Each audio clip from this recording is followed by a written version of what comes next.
Hi, welcome back guys. This is your friend, the What If guy, back with another fanfiction. This is the first part of What If Issei was heaven's greatest sinner? Now before starting, please give this video a like and subscribe to the channel if you want more videos like this. Now let's get into the fanfic. What is death? According to Wikipedia, death is the terminal result of the loss of homeostatic processes in a living being and thus the end of life. It can occur from natural causes or be induced. But to him, dying felt like something else entirely. Issei felt it was a mess. He lay on the floor, injured and bleeding, the night wind cutting colder with every passing moment. It felt as if his soul were slipping away. The sky clouded and the rain began. He shivered and thought about all he had lost. At least it could not be worse than the day he lost all his anime and manga in an accident, according to one of his so-called friends. That memory stung. He imagined the reader would wonder how he had ended up in such a sorry state. He decided to tell the story anyway. His name was Issei, but friends called him Issei if only he had friends. He was an angel, though not entirely like the others. He had once been human, but the leaders of heaven had seen potential in him and decided to reincarnate him to help them secure peace, or so they claimed. In truth, he suspected they only wanted another soldier for a war they had not been able to win for millennia. He was not an ordinary angel. He was an angel who could not fall, and he appreciated that. It meant he could do things others were threatened with becoming fallen for, without fear of losing his status.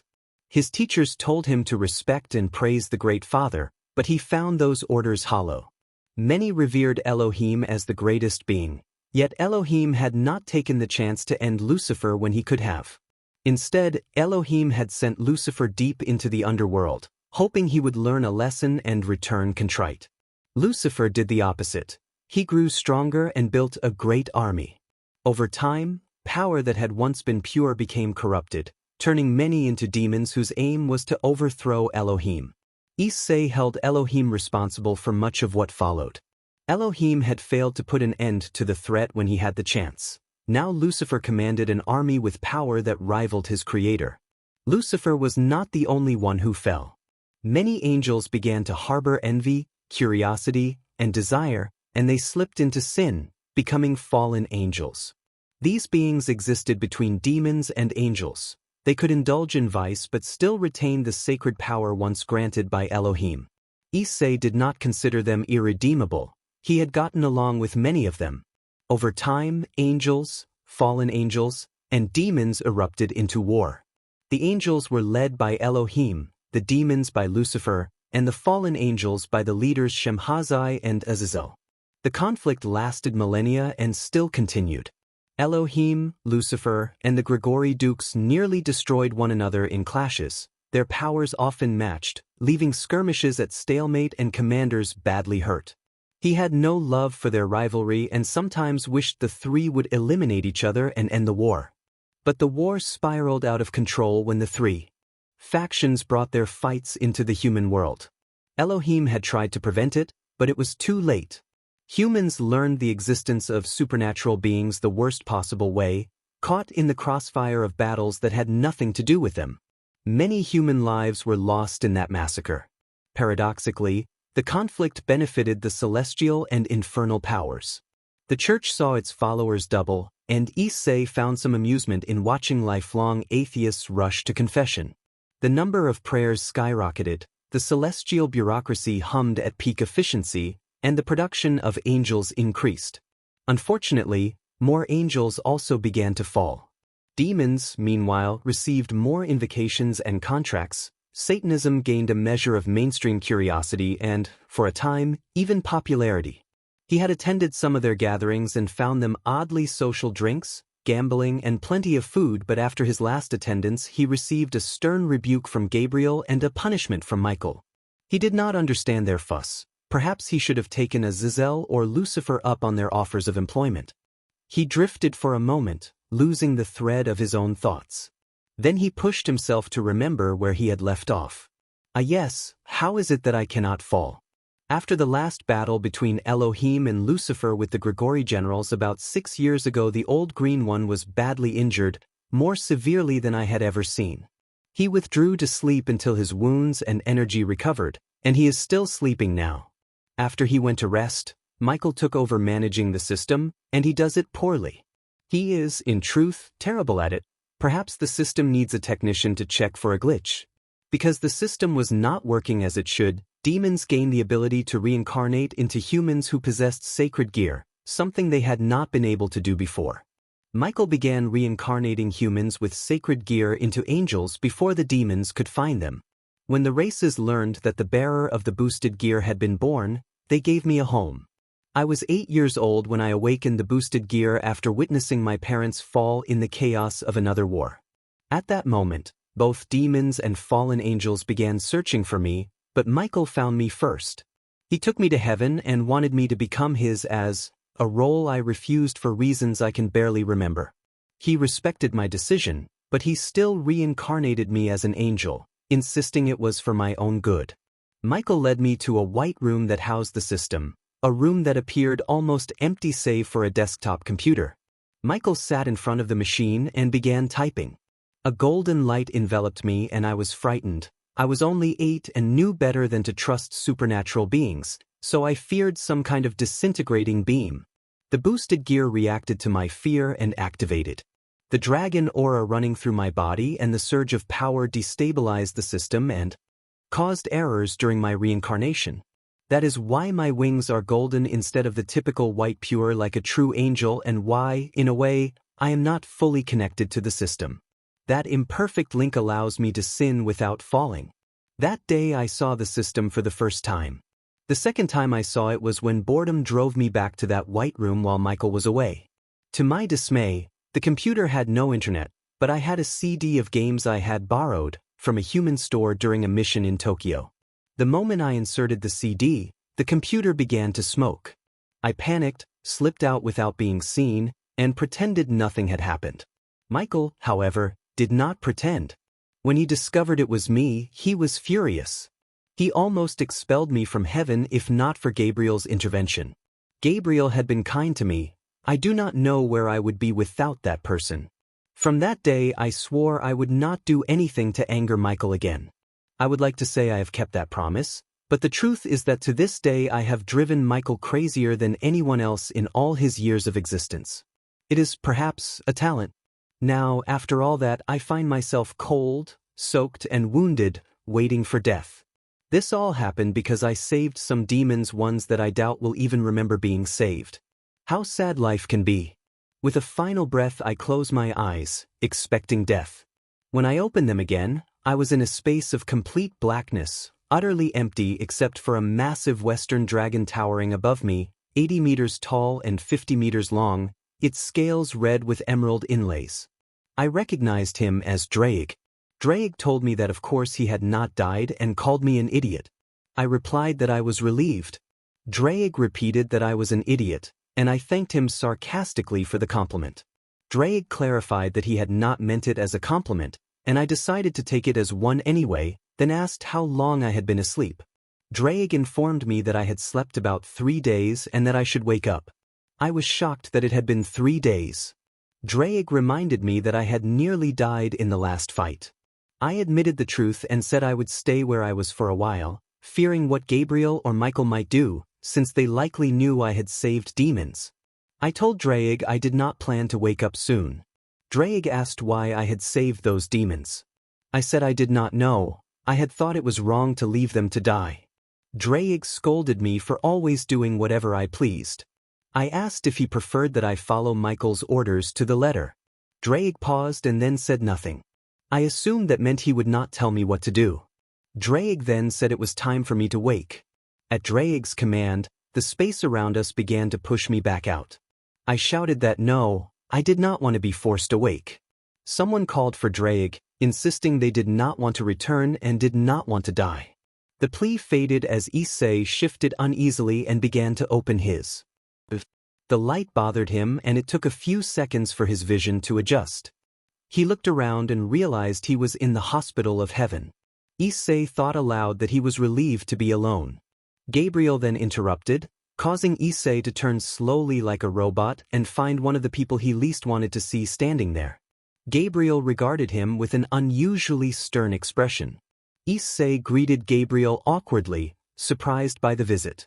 Gabriel stepped closer, tugged Issei's cheek, and accused him of leaving heaven without permission, pretending to be an angel sent by heaven to get what he wanted, lying, consorting with fallen angels, and worst of all saving a group of wandering demons even though they are enemies. Gabriel warned him of the seriousness of those actions. Issei admitted he knew and said he was prepared to accept Michael's punishment. Gabriel continued to scold him and warned that it was more than a simple reprimand. Issei might be expelled from heaven and Gabriel would be powerless to help. Issei did not respond immediately. He lowered his head, then gently took Gabriel's hand and removed it from his cheek. He told Gabriel he would go see Michael, assuming Michael was waiting for him, and left the room. Issei walked the streets of heaven. Contrary to common belief, heaven was not a floating cloud town or an endless table of food. It was a vast city of white, gold, blue, and yellow buildings where those who had entered by virtue of their deeds and faith could live in peace, or choose to reincarnate as angels to serve heaven or as humans to begin new lives. Issei made his way toward a structure that resembled a crystal castle, radiant and bustling with angels coming and going.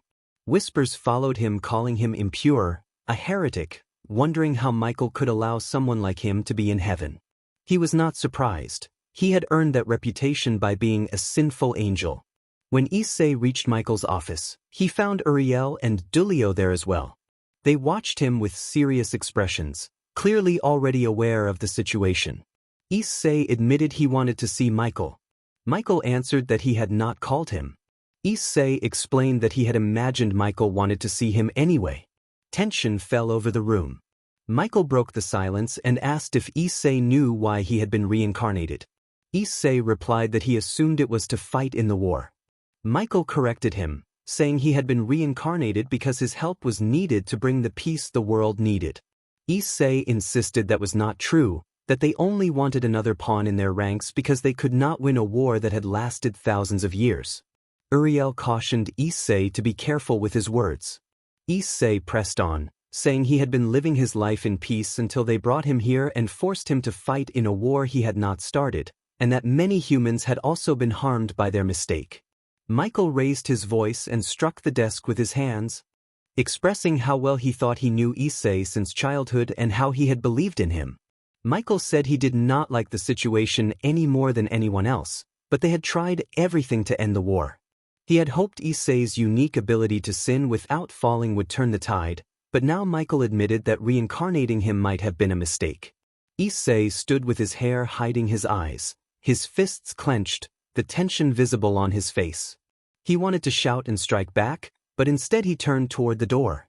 Michael told him not to go, but Issei continued walking and announced he was going somewhere other than there and that he resigned.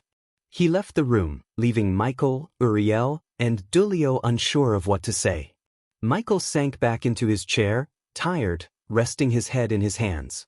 Uriel asked if they should stop Issei, but Michael replied that they should let him go, hoping he might later rethink his decision. Issei reached the gates of heaven and looked upon it, perhaps for the last time.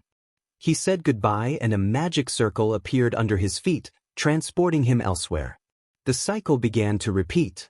Unconsciously, Issei took the first step, the same step Lucifer once took, and Michael, like Elohim, did nothing to stop him. The gears of fate continued to turn. All that remained was to wait and see whether Issei would seek redemption and return to heaven or follow the path of Lucifer. He had left Michael because Michael had been a tyrant who would not let him do as he wished. He had rebelled and taken his freedom, but he now had nowhere to go, no food, no work, and no money. For a moment he considered returning and apologizing, but he refused to do what Michael wanted. Then he suddenly remembered that he did have a place to go, his old home in Japan, in a city called Kwa. He had almost forgotten. Rumors said Kwa was now demon territory, but he decided that must be only rumors. When he arrived in the city of Kwa, he noticed how much it had changed since he had left. He set off to find his old house, confident it would not be hard. Hours later, after much flying and searching, he realized he was lost and his confidence had been misplaced. He worried that if he did not find shelter soon he would have to sleep on the streets. Then he finally spotted his house. It looked exactly as he remembered, and relief washed over him. He descended and stood before the front door. The yard needed tending, but the house itself still retained its shape. Inside, however, everything was decrepit. Furniture was broken and worn, dust coated every surface, and cobwebs hung from every corner. Frustration rose in him. He had hoped for a slide of good luck. He sneezed from the dust while exploring. The whole house was in the same state, and it was empty of any food. Hunger gnawed at him and left him with only one real option to survive: find work or steal. He felt uncomfortable going into his parents' room, but he forced himself inside. Searching his father's wardrobe for clothes that might fit, he discovered money in the pockets. He checked every pocket of every garment: pants, shirts, socks, undergarments, and was surprised to find the belongings exactly as they had been. He wondered how no one had noticed the house had been abandoned for about 8 years, but he put that question aside. He counted the coins and bills he had found and reached a total of 1,460 yen, barely enough for a meal that day. Disappointed but with no other choice, he took a black shirt and some gray pants and left to feed himself. He walked for hours hunting for a target to steal from but found no suitable victim. Just when hope seemed gone, he noticed a man in a brown suit with a briefcase talking on his phone, unaware of a lurking danger. The angel felt conflicted about taking advantage of someone, but desperation pushed him toward the easy option. Before he could act, another thief beat him to it, robbing the man. Seeing an opportunity, he then robbed that thief after the thief had finished, and left with what he needed. He quickly found a ramen shop and ordered the largest bowl without hesitation. After his hunger was sated, he intended to return to his house. As he stepped out of the restaurant, he sensed many demonic auras converging on his location. The rumors of Kwa being demon territory were true. He did not intend to be an easy target. He slipped into a nearby alley, unfolded his wings, and flew away from the approaching auras. He reached a deserted park and hid, weighing his options. He could confront unknown enemies who outnumbered him and knew the territory, or he could rely on his own power. He was only one, but he was the security eye and an angel. His sacred power could defeat them, and if he succeeded, he reasoned the territory would become his. That was how his mind worked in moments like this. He let his aura fall nearly undetectable and waited among the bushes. Voices approached. He listened while keeping out of sight. One voice suggested that the target had gone a certain way. Another reported sensing an aura arriving but then disappearing, which implied stealth had worked. Someone else proposed that perhaps the target had left, but the next voice insisted that the presence was still nearby. They warned each other to be cautious, noting that the aura indicated a high-level angel who could be dangerous. They questioned why an angel would be in their territory and whether this might signal an attack. In the end, they agreed to continue searching and to eliminate the angel if he proved hostile. When the demonic auras drifted far enough away, he slipped out of his hiding place and prepared to move on. Maybe I should leave before something bad happens. I did not want a war to start in this city because of me.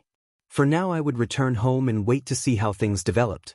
Flying would be risky, so I decided to walk. I did not want to attract them again. When I arrived, I made sure to close every door and window. I looked around what was now my home. If I was going to stay here, I would have to clean. This was annoying. I took off my shirt and went looking for a broom. I remembered seeing one when I had checked the house. It was time to get to work. Heaven, Michael's office. Gabriel sat in Michael's office, arms crossed and wearing a serious expression. Michael was equally stern, and for a long moment neither of them said anything. The narrator observed the tension and knew why Gabriel was there. Gabriel broke the silence and asked why Michael had let him leave. Michael answered that it had been for the best. Gabriel pressed, asking whether it had been for the other person or for Michael himself.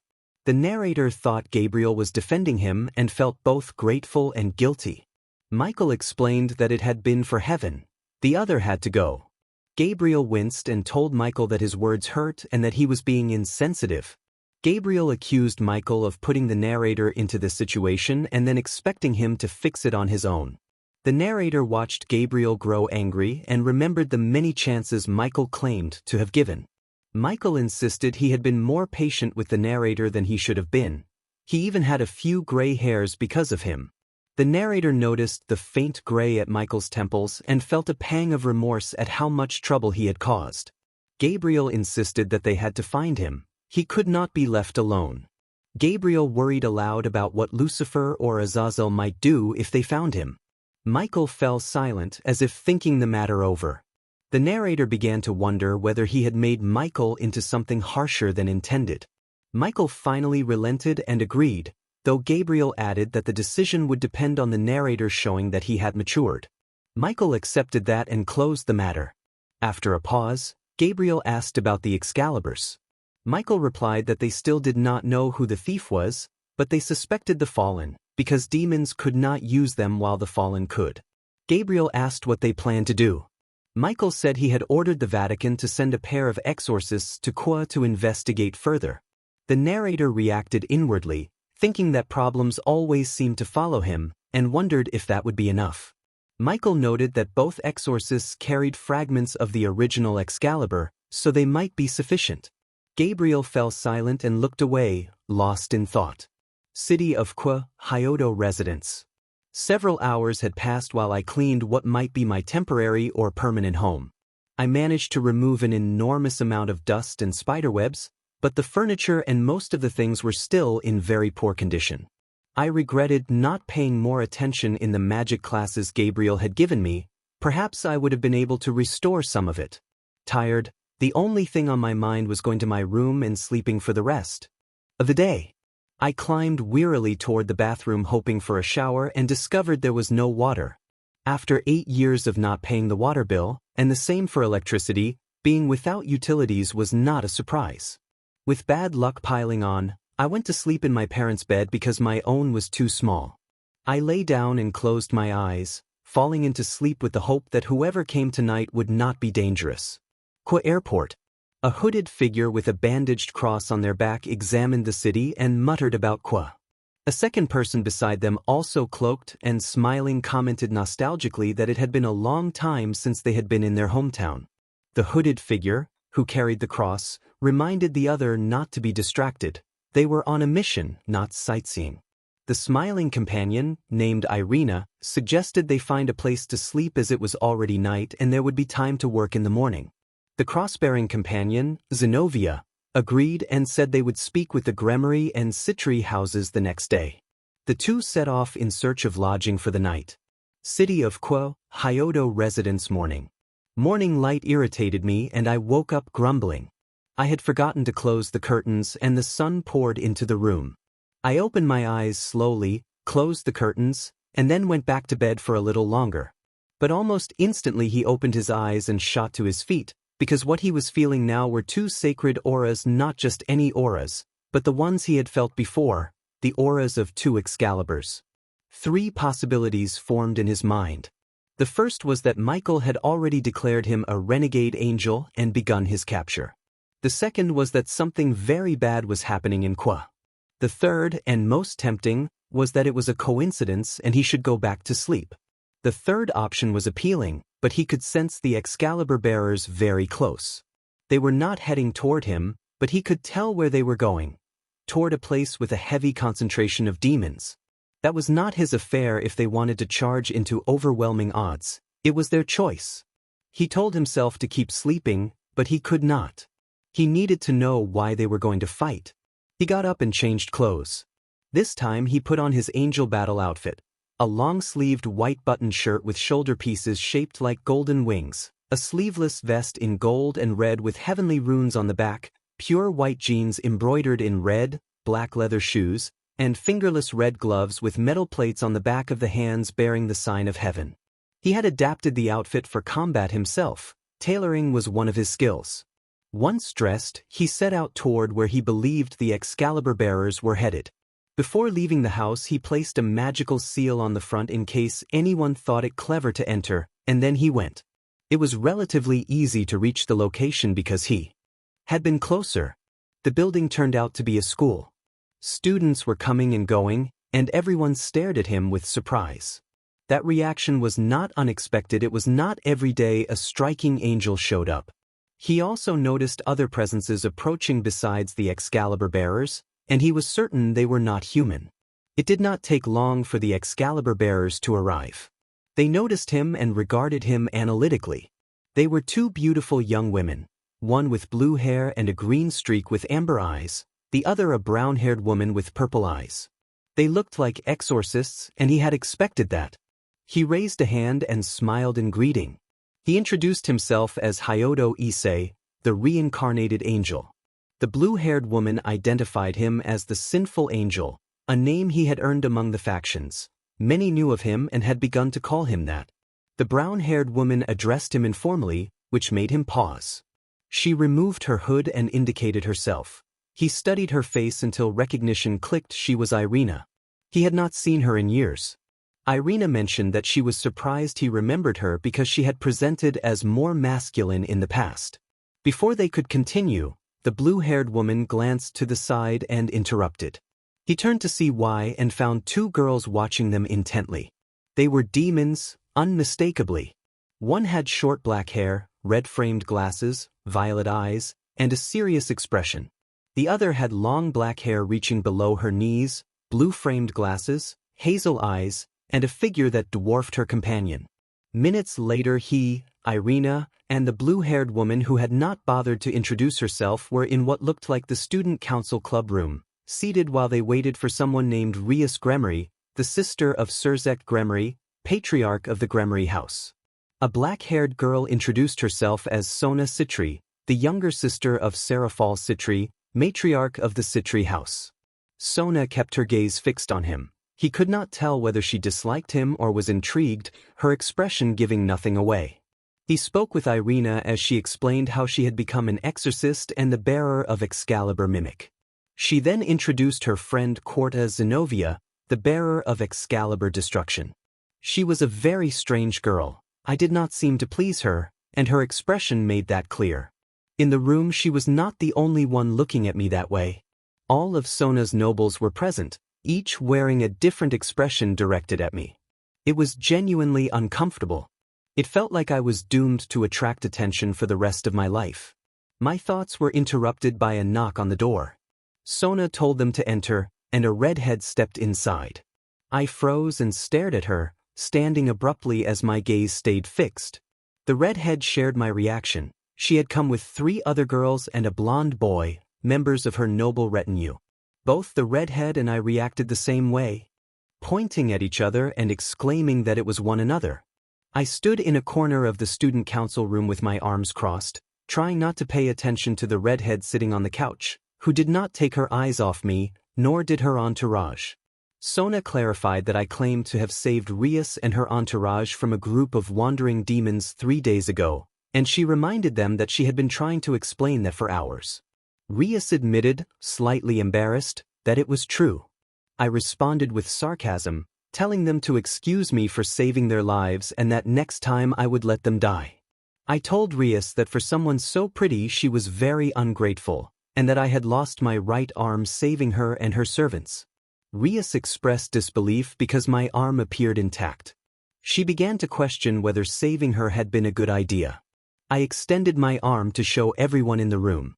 Red scales had formed on my skin up to the elbow, and my nails had transformed into sharp talons. After a few seconds my arm looked entirely like a dragon's, similar to the boosted gear if it were made of scales and flesh. The people in the room were stunned, some nearly fainted. Rias asked how it had happened.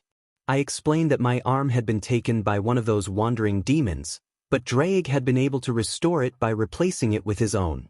I questioned why I was even telling them such private details, since they did not care about my life. Sona asked if I meant Draig, the Welsh dragon, and it became obvious to them that I was the Security Eye. I announced my identity, and the name seemed to instill fear. It even gave me nightmares. I then suggested focusing on why everyone was gathered, looking directly at Irina and Zenobia so that Rias and Sona would understand my hint. The 2 exorcists exchanged a serious look and prepared to speak. Before they could, Sona's queen served tea. I took a sip. It was slightly bitter but refreshingly good. Zenobia spoke with gravity to report that 3 fragments of Excalibur had been stolen. The demons in the room were surprised, and I almost choked on my tea and spat it out. I reacted loudly to the news that the fragments had been stolen. Irina added that they suspected fallen angels were responsible, which was alarming. I then recounted how I had been in Grigori a few days before, for matters I described as entirely legal. While I was there I encountered Kokabil, who invited me for drinks.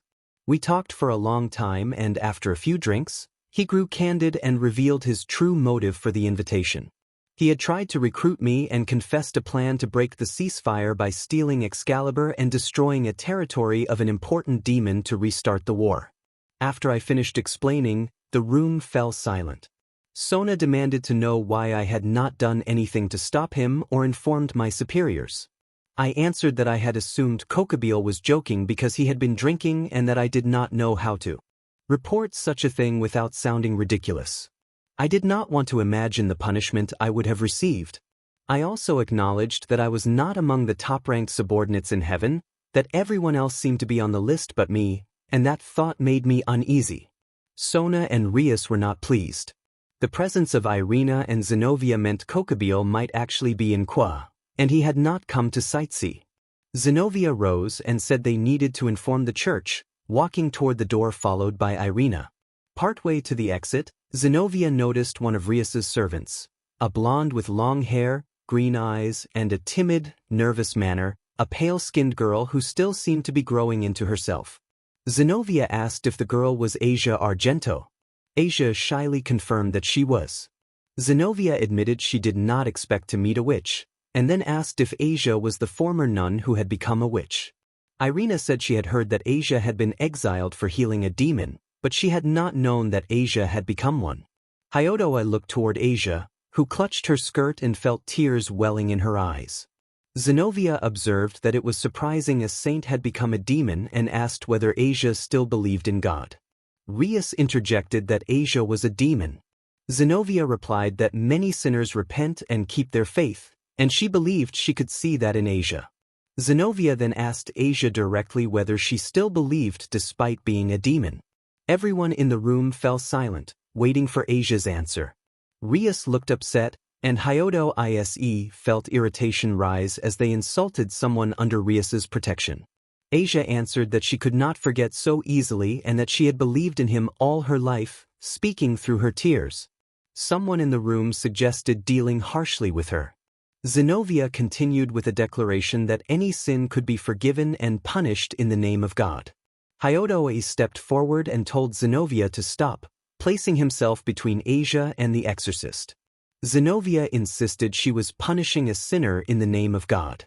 Hyodo Ise responded with a fierce, serious rebuke, saying that God had failed to act while they continued to fight this war and that, if she wanted to punish someone, she should go to where God was and hold him responsible for allowing the conflict to begin. Everyone's jaws dropped at his words. Zenobia, furious, drew her Excalibur and swung at Hyodo Ise. In an instant, Hyodo activated the boosted gear and blocked the Excalibur with his bare hand in a burst of energy, the clash sounding like a sharp, anime-style impact. Zenobia declared that she would punish him, clearly enraged. Hyodo noted that he had made her angry and silently thanked Drake because the boosted gear had held against the Excalibur destruction. Hyodo spoke directly to Zenobia, saying that he would have no problem facing her later, but a high-ranking enemy was planning to destroy the city to start a war. He told her she could punish him after they stopped Kokabil and recovered the Excaliburs. His serious gaze unnerved the blue-haired exorcist. She lowered her sword and sheathed it. Zenobia said they would finish this later and left the room with Irina. Hyodo remained serious until the last second. Almost as soon as both exorcists had gone, the boosted gear shattered into pieces, which was understandable given how powerful destruction had been. I noticed Rias Gremory's knight was about to step in front of Zenobia and Irina, but I stopped him by placing my hand on his shoulder. The knight protested that he had to go, and I identified him as Kiba Yudo, the sole survivor of the Holy Sword Project. I acknowledged his anger and desire for revenge and told him that, although I had not been there like him, I also wanted to catch Balba Galilei. I explained that the only sensible approach was to wait. When they found Balba, Kiba would get his chance. My words seemed to calm him. After a sigh, Kiba returned to his place behind Rias. I called to Asia and asked her directly if she had healed a demon. Asia looked away and admitted that she had. I told her that what she had done was fine and that she had nothing to be ashamed of. I added that I was surprised to find someone with such a pure heart. Asia worried that defending a demon might get her in trouble with Michael, and she wanted to know if he would be angry. I told her she did not need to worry, because I was no longer part of heaven. Sona adjusted her glasses and asked me to repeat myself, and I explained that I had left heaven the day before. I could no longer stand the endless orders and scoldings, and by saving them I must have tested Michael's patience too far. I handed Rias a sheet of paper and told her she should not expect my help for free. Rias, curious, looked at the figure on the paper and balked at the amount. She refused to pay, insisting she would not hand over that sum.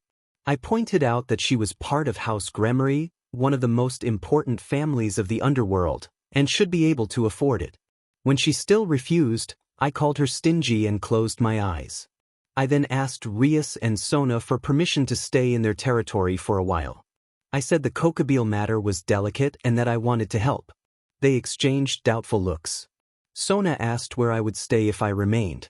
I suspected a trap and asked why they needed that information. Sona explained it was a precaution. I told them I lived a few blocks from the park nearby, where I had lived before being reincarnated. Sona pressed further, asking how I supported myself now that I had left heaven. I deflected the question and said it was none of their business, then crossed my arms and began to turn away. Sona stopped me and said that if I was going to stay and cooperate, they needed to keep me close. They would have me attend the academy so they could stay in contact and watch me. Regardless of whether I belonged to heaven or not, I was still an angel in her eyes. And therefore an enemy to monitor. I stubbornly refused to go back to school. The next day I introduced myself at the academy as Hyodo Issei, begrudgingly attending because Sona had forced me. The teacher asked me to take a seat and the class began. I walked sullenly to an empty spot and only then noticed Asia sitting behind me. It felt like more than a coincidence that we were in the same classroom. The lessons dragged on and I felt miserable, briefly imagining some drastic, terrible end to my boredom before dismissing the thought when I saw Asia's innocent face. When the bell rang, the teacher paused and then noticed that my desk had spontaneously burst into flames and that a line of fire led from my seat to the door. The teacher hurried the class to leave, clearly alarmed. I thought to myself that I had never been so relieved to get out of a classroom. As I walked the corridors toward the exit, the voice of Draig, the dragon within me, finally made itself known in my mind. I thought he had abandoned me, but Draig affirmed his presence. We exchanged a few terse thoughts. I asked what he thought about the Kokobile situation, and Draig bluntly said that things were badly off. He warned that the exorcists and the church likely knew I was here and that Michael would soon be informed, which meant it would not be long before someone came looking for me. I replied that I would not go back to heaven no matter how many angels were sent. Draig praised me for standing my ground and complained that most other angels had been sanctimonious. Outside, on my way home, I walked calmly until I ran into Zenobia and Irina. They were going around asking people for alms, startling passers-by. Draig observed that, at least, they were not stealing. Well, since they needed help, he decided to help them a little. Minutes later, he regretted it. Irina and her odd friend were devouring plate after plate of food while he sat crying because all his money was being spent. Zenobia remarked that the world had become strange, complaining that they had accepted food from a sinner to continue their mission. Irina replied that it was not so bad, pointing out that at least the person was an angel and deserved some credit. Irina then offered a brief prayer to bless the soul of the angel who had fed them. Zenobia finished a glass of water and asked Irina what she wanted, and Irina answered that perhaps she had only wanted to help. Zenobia grunted and, with a more serious tone, informed them that the white dragon had awakened and that they should accept the information. He thought to himself that he already knew the white dragon had awakened and even who it was, and Zenobia rose to walk toward the exit. When he asked where she was going, Zenobia said it was none of his concern. He then asked if they had nowhere to stay and, with great reluctance, placed money on the table. Irina looked surprised that he knew. He offered his home, admitting it was small, messy, and lacked utilities, but that it could shelter 3 people so they would not have to sleep on the street. Irina immediately insisted that they could stay and urged Zenobia, saying she did not want to sleep in the church again because it gave her the chills. The 3 of them walked calmly to his house, each lost in their own thoughts, and he could feel Zenovia's glare. His mind kept returning to one question: what was Kokabeel planning to do next? He reflected that he had probably not thought things through when he decided to stay in Kwa. 3 days earlier he had learned that the Excaliburs had been stolen from the church. The Vatican had sent 2 exorcists who wielded Excalibur, by coincidence his childhood friend and her odd, somewhat clumsy friend who disliked him. Both were staying with him, and he immediately regretted inviting them. First, because they watched him all the time when he was at home, brushing his teeth, reading, even sleeping, which made him uncomfortable. Second, because they kept eating all the food he purchased with the money he honestly earned. On top of that, Irina constantly pestered him to show her his angel form. His troubles did not end there. Now that he was in demon territory, demons watched him constantly as well. He felt he had no privacy. To top it off, he had to attend school because Citri did not trust him enough to leave him unsupervised 24 hours a day. He was an angel who did not obey rules, constantly pushing Michael's limits, and who had left heaven because he refused to be ordered around. Citri had practically ordered and blackmailed him into attending the academy to keep him monitored and to stay in contact in case Kokabeel appeared. Kokabeel's actions had caused real problems. If he wanted a war, he should have filed the proper paperwork like a normal person instead of stealing from the church and destroying a city. Kokabeel's incident put the 3 factions on alert, and the human military also learned of it when an agent in the Vatican reported the situation. In less than a day, the city of Kwa was flooded with soldiers prepared for Kokabeel's possible appearance. These were not ordinary soldiers with firearms. After demons, angels, and fallen angels brought war into the human world, humans had developed what they called anti-supernatural weapons: swords, spears, daggers, and similar arms imbued with sacred or demonic properties. He was surprised humans had managed to create such weapons so quickly.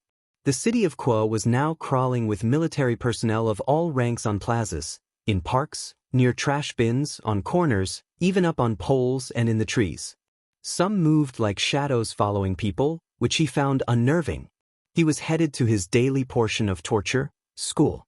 He envied Irina and Zenobia, who were probably out searching for Kokabeel while he had to attend the place they dared to call a school. At the academy, he wondered how much time had passed. He felt his spirit ebbing away from his body. The lessons seemed endless. He silently wished some divine intervention would give the teacher a heart attack. Asia, who sat beside him and had been his only friend in that classroom during his 3 days there, told him not to say such things and reminded him that only 2 minutes of class had passed. After the professor dismissed the class, he felt like 6 long years had finally ended. Another teacher walked in, beginning the next PRD, and the day dragged on. After several more hours, he felt utterly drained. His face was pale, his eyes heavy, his ears were ringing, and a faint breath escaped him. It felt as if a shadowy figure representing death stood a few steps behind him. A gaunt, cloaked figure appeared and spoke in a hollow, wind-like voice, lifting a scythe to emphasize the point that it had come for him. Asia intervened, pleading and attempting to rouse him. He thought there was no point. He already felt as if he were gone. Then he heard a small, surprised exclamation as the scene blurred. A bridge of ordinary moments followed. I asked if I was already dead, looking around confused. Asia sighed with relief, and Death hissed in annoyance. I had no idea how Death managed that, since Death had no tongue. Death then moved on to seek another soul. I hoped it would find that soul in the teacher's lounge and take the math teacher after all, who had never wished that about a teacher. Leaving that aside, I was already heading for the door with Asia behind me when a faint but notable sacred aura caught my attention. It could have been any number of things: the weapon of a soldier, Excalibur. No, not just anything. I could watch it pass by or investigate. It was a difficult choice. Asia asked if something was wrong. I apologized to Asia and said I would accompany her only this far because I had something to check. Then I said goodbye. Kwa City, Forest. I appeared on a path in the forest, very close to the sacred aura I had sensed. Now I could feel it more clearly. It was definitely a battle. A magic circle appeared at my feet and my academy uniform shifted into my angel battle suit. I extended my wings and set off toward where the fight was happening. It did not take long since it was relatively near. From the sky I saw Irina and Zenobia locked in combat with a white-haired man dressed like a priest. He was clearly an exorcist and he too carried an Excalibur. I descended quickly and placed myself between the three of them. I asked Irina and Zenobia if they were all right, but neither answered. Irina looked at me with stars in her eyes. She always begged me to show her my angel form and had never succeeded. She wore the expression of a small child while studying me as if in wonder. Zenobia continued to avoid looking at me directly, though she glanced my way occasionally. I turned my head to see the exorcist staring at me in a strange way that sent a chill down my spine. Irina gushed that Issei looked amazing, begged to know what it felt like to be an angel, and pleaded to be allowed to touch my wings, sounding like a child. I replied that maybe later, feeling a bit nervous. The white-haired man laughed maniacally, announcing that more opponents would make things all the more entertaining. He lunged at me, swinging his Excalibur in wild arcs. He was fast, but it was not difficult to dodge him. His moves were quick and carried force, yet they were predictable. Irina had stopped admiring me and Zenobia still ignored me as they both raised their Excaliburs toward the white-haired man, who moved faster than them, though not faster than me. I charged my fist with magic and struck him hard in the face, causing him to stagger back. Irina and Zenobia rushed forward with their Excaliburs, but their blades were met and held back by the white-haired man's own sword. The exorcist declared that the situation was getting serious and that he would have to withdraw. Zenobia stated firmly that she would not let him escape and identified him as the renegade exorcist Fred. Irina made the sign of the cross and invoked God's name. I had no problem letting him go. Facing an Excalibur wielder would be troublesome. Still, I could not be sure what damage he might cause if left free, especially as a renegade. Issei was about to attack again when two magical circles drew his attention. One was red with the Gremry emblem and the other blue with the Citri emblem, and he knew at once who had stepped through them. Sona demanded authoritatively what was happening, and behind her stood her queen and a blonde. Issei replied sarcastically that they were exactly what they seemed to be. They were fighting an exorcist, and he asked why the newcomers were there. Rias explained that they had sensed a strong concentration of sacred auras and had thought it might be the Excalibur. Her entire retinue stood behind her, as she never appeared alone. Zenobia stated coldly that they had the situation under control and suggested the others leave. Sona snapped that she had not seen things that way when she arrived, glaring at Issei. Before he could answer, the sky was sealed by a shimmering barrier and an overwhelming aura descended. Everyone looked up to see a figure with red eyes watching them and a macabre smile on his face. He wore a black suit and cape, and 5 pairs of black wings spread behind him. The presence carried the unmistakable weight of a fallen Grigori. Sona identified him as Kokobile. Kokobile gave a dry, amused laugh and taunted that they were the younger sisters of Sona Citri and the Gremry line, his tone sharper than the last time Issei had seen him. Issei noticed he seemed more unhinged than before. Rias introduced herself as Rias Gremry and asked what brought him here, noting that it was unusual to see a Grigori in the area. Kokobile suggested that they speak in Rias's academy headquarters, hinting at the intent to escalate matters there. Sona voiced concern for the academy. Kokobile warned that if he destroyed the city with them in it, Surzek or Serafal would certainly come, and the likes of them could reignite greater conflict. He fixed his gaze on Issei and remarked that he had not yet received an answer to a proposal he had made. Issei stated that he had refused the offer and did not want to be involved. Kokobile countered that many Grigori were more than willing to grant Issei's desires, then announced he would be waiting at the academy. With that he vanished through a magic circle alongside Fred, leaving a heavy silence behind. Rias asked what they should do next. Issei told them they needed to call their brothers and request reinforcements, pointing out that Kokobile was not someone to be trifled with. Rias and Sona shot him irritated looks. Sona retorted that Issei could call for help himself. Issei mimed opening a communication circle and spoke into it sarcastically, attempting to contact Michael. He reported that Michael refused to send reinforcements because Issei had renounced heaven, and then warned that without additional support they were in serious trouble. Rias admitted that she had no other option and prepared to act.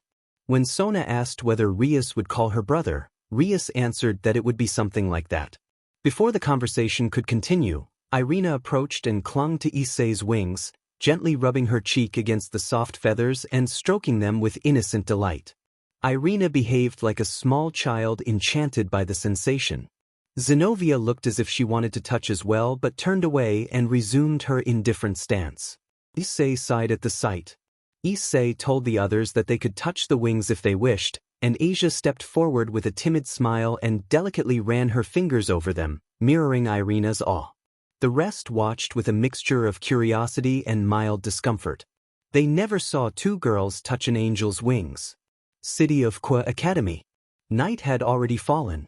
Issei, Irina, Zenobia, Rias and her retinue, and Sona with her group stood outside the Academy of Kwa. Sona and her attendants formed a barrier over the entire academy to ensure nothing and no one could leave. Issei asked Rias when her brother would send reinforcements, and Rias looked at him with confusion.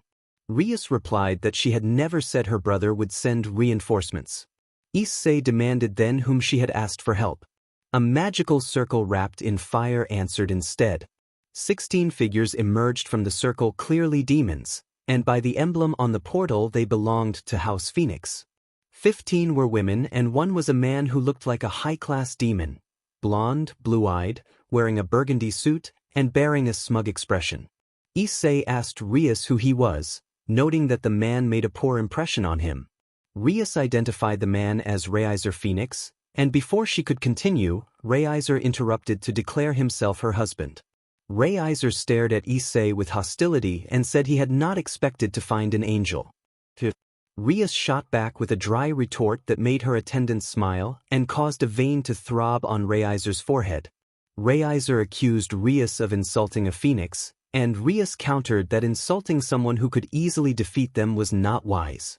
Their tense exchange threatened to flare into violence until Rias intervened and told Reiser not to pick a fight.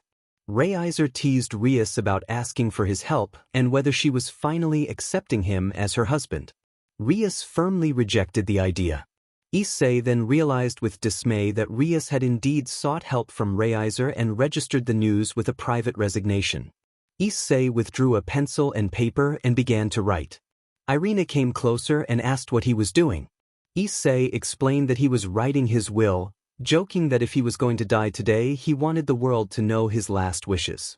Irina peered over his shoulder as he finished. Issei's will read that he left everything to Gabriel except his anime and manga collection, which he insisted should be buried with him. Irina, Rias, and the others reacted with exaggerated disbelief. Rias asked if he was serious, and Issei reiterated that he would not leave his collection to anyone. They would be buried with him if necessary.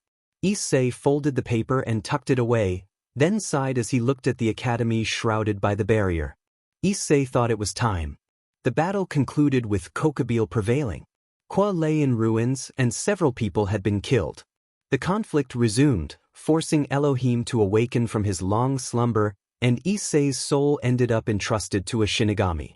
There was a brief pause in his thoughts before Rias interrupted, admonishing him to stop being so negative.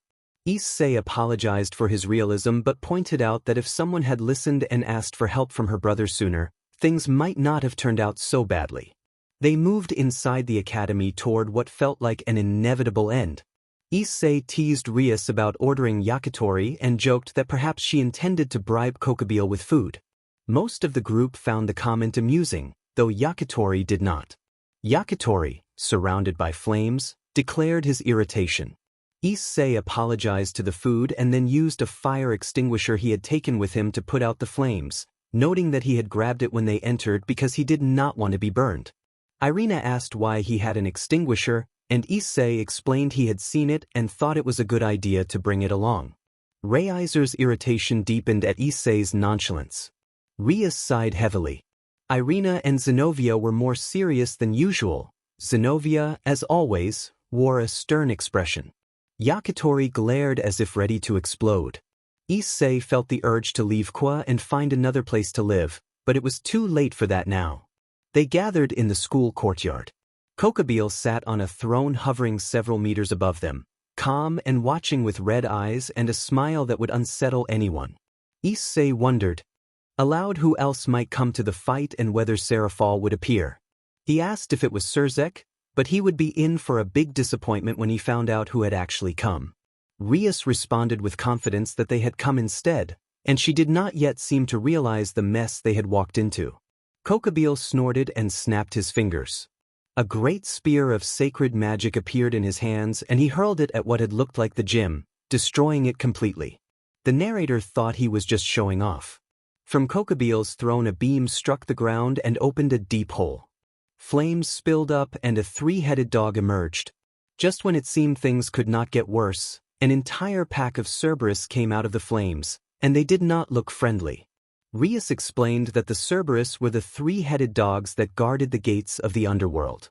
She called for Akino, Kiba, and Kaneko, and they answered affirmatively. Asia stayed back. Rias asked Reiser for support and immediately began issuing orders left and right. The narrator thought nobody had appointed her leader, but as long as she did not try to give him orders it was fine. He asked if he should stay back with Asia and provide energy with the boosted gear, and agreed to do so, already feeling that trouble had begun. Kokabeel laughed and noted that Issei was still the same person who refused to follow rules. The members of Kiba's group moved to fight. Akino electrocuted, Kiba struck, and Kaneko attacked with precise cuts. The Yakitori and his retinue did not hold back either. The narrator did not like Yakitori but admitted his team was strong. Draig telepathically asked if he was going to do anything. The narrator thought they were handling it well and cheered them on. While the Gremory and Phoenix teams and Irina and Zenobia battled the Cerberus, he and Asia remained behind to encourage the others. Nearby, a blonde with pigtails and a dark-haired woman in a kimono watched the fight. The narrator assumed they were bishops from Yakitori's entourage. Rias demanded that he join the fight. He refused, saying they were doing fine. Asia looked at him with innocent, pleading eyes and asked if he really would not help. He admitted he felt he should but still refused. Akino electrocuted another Cerberus, and the lightning attack felt strangely familiar to him. Irina called for help. She and Zenobia were back-to-back, surrounded by three Cerberus. With a resigned sigh, he activated the boosted gear. The power surge was immediate.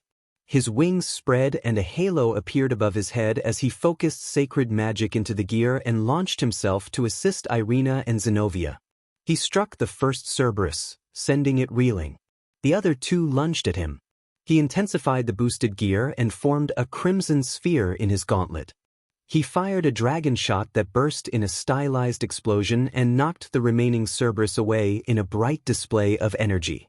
Then a scream reached his ears. He turned to see a Cerberus heading straight for Asia. Before he could move, a circle of swords shot up from the ground and pinned the Cerberus in place. Kiba moved to Asia's side and ensured she was safe. For a moment the narrator wondered if swords were growing from the earth like a strange, protective plant. From the sky, Rias and Akino combined their attacks and completely disintegrated the Cerberus. Kokabeel watched from his throne, calling it a fine spectacle. Rias then launched a sphere of destructive power at Kokabeel, which proved to be a bad idea. Kokabeel put his hand forward, stopping the attack and redirecting it toward a stadium, and the stadium was left destroyed with a large crater. Kokabeel rose from his seat with a chilling smile and challenged Rias Gremory to show what she had.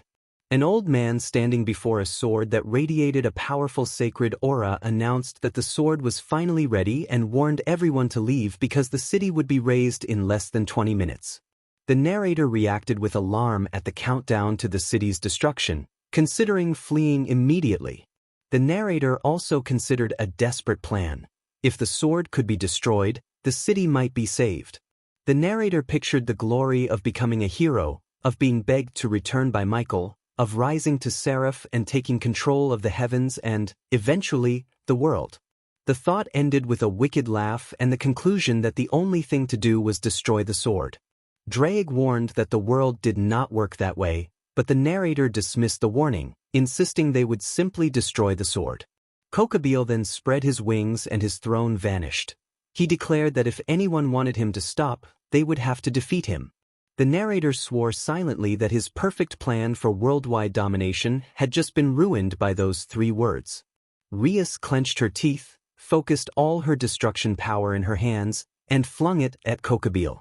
Kokabeel stopped the attack with his bare hands. Aquino appeared behind him and fired a powerful lightning strike at his back, but Kokabeel did not flinch and intercepted that attack as well. He joined his palms, merging Rias's destructive energy with Aquino's lightning to create a massive sphere of destructive power, which he hurled at Rias and Aquino. Aquino moved quickly to stand in front of Rias and formed a magical circle to lessen the impact. Before the destructive sphere struck Aquino's circle, the narrator stepped forward to shield them, surprising both girls. When the sphere was only a few meters away, the narrator created a sword of light and cut the destructive sphere cleanly in 2. The narrator made a mental note to thank Uriel for teaching the sacred magic used to form swords, but then a message of insufficient space appeared in his mind. Drake complained that his head was full of anime and adult images and that no more mental notes would fit. The narrator dismissed it with a curt thought and resolved to remember anyway. The narrator glanced at the 2 Gremory sisters, who looked at him with surprise. He returned their gaze with a warning that this would not come cheap. Kokabeel still wore that unnerving smile. The scene shifted to the nearby Gremory night. Kiba walked toward Balba with a distant, intent expression that did not bode well. Kiba announced that he was a survivor of the Sacred Sword Project, that he had barely escaped death by reincarnating as a demon, and that he intended to avenge his fallen comrades. Fueled by fury, Kiba lunged at Balba with his sword raised, clearly intent on killing him. He would likely have succeeded if Kokabeel had not launched another spear of light into his path, producing a mid-air explosion that struck Kiba. Drake growled that Kiba's melodrama was premature and reminded that he was still alive. As Drake pointed out, Kiba survived the blast, suffering wounds and bruises but nothing apparently fatal. Kokabeel sneered at a low-class demon and called for Freed. Kokabeel declared that this was the final act and ordered Freed to take Excalibur and finish off the demons. Freed obeyed, taking Excalibur into his hands. The narrator hoped the man would hurt himself to stop his terrible voice, but instead Freed reacted to an accidental cut on his hand. Freed expressed surprise at the cut and then loudly declared his own outrageous wish. Drake reminded him that such a wish would not come true, and Freed acknowledged it. Freed scanned the battlefield and then focused on Kaneko and Asia, who stood nearby. Without hesitation, Freed launched himself at them. Kaneko stepped in front of Asia to protect her, clearly prepared to fight. The narrator thought the math was simple. A sadistic priest with a powerful Excalibur meant the demons were in danger. Freed raised Excalibur high, preparing to strike both girls. Kaneko closed her fists, ready to defend, but Freed's move was halted by 2 other swords before it could reach the Gremory girls. Freed scowled in disgust as the 2 Yakitori knights stepped between him and his targets and began pushing him back with steady force. At last, someone from Team Yakitori was doing something useful. The brown-haired knight, clad in armor adorned with multiple blades, put more power into her own sword, which blazed with flame. His blue-haired companion with the great sword leapt back, putting distance between herself and Freed. She appeared behind Freed with the speed of a knight, but the priest reacted first and stepped aside, avoiding the blade. Kiba, the blonde, struggled to stand. Kokabeel's spear had struck him. The blow had left him shaken and bearing wounds from holy magic, painful but not life-threatening. Balba announced that he had heard one of the test subjects had escaped and that he never imagined the subject would become a demon.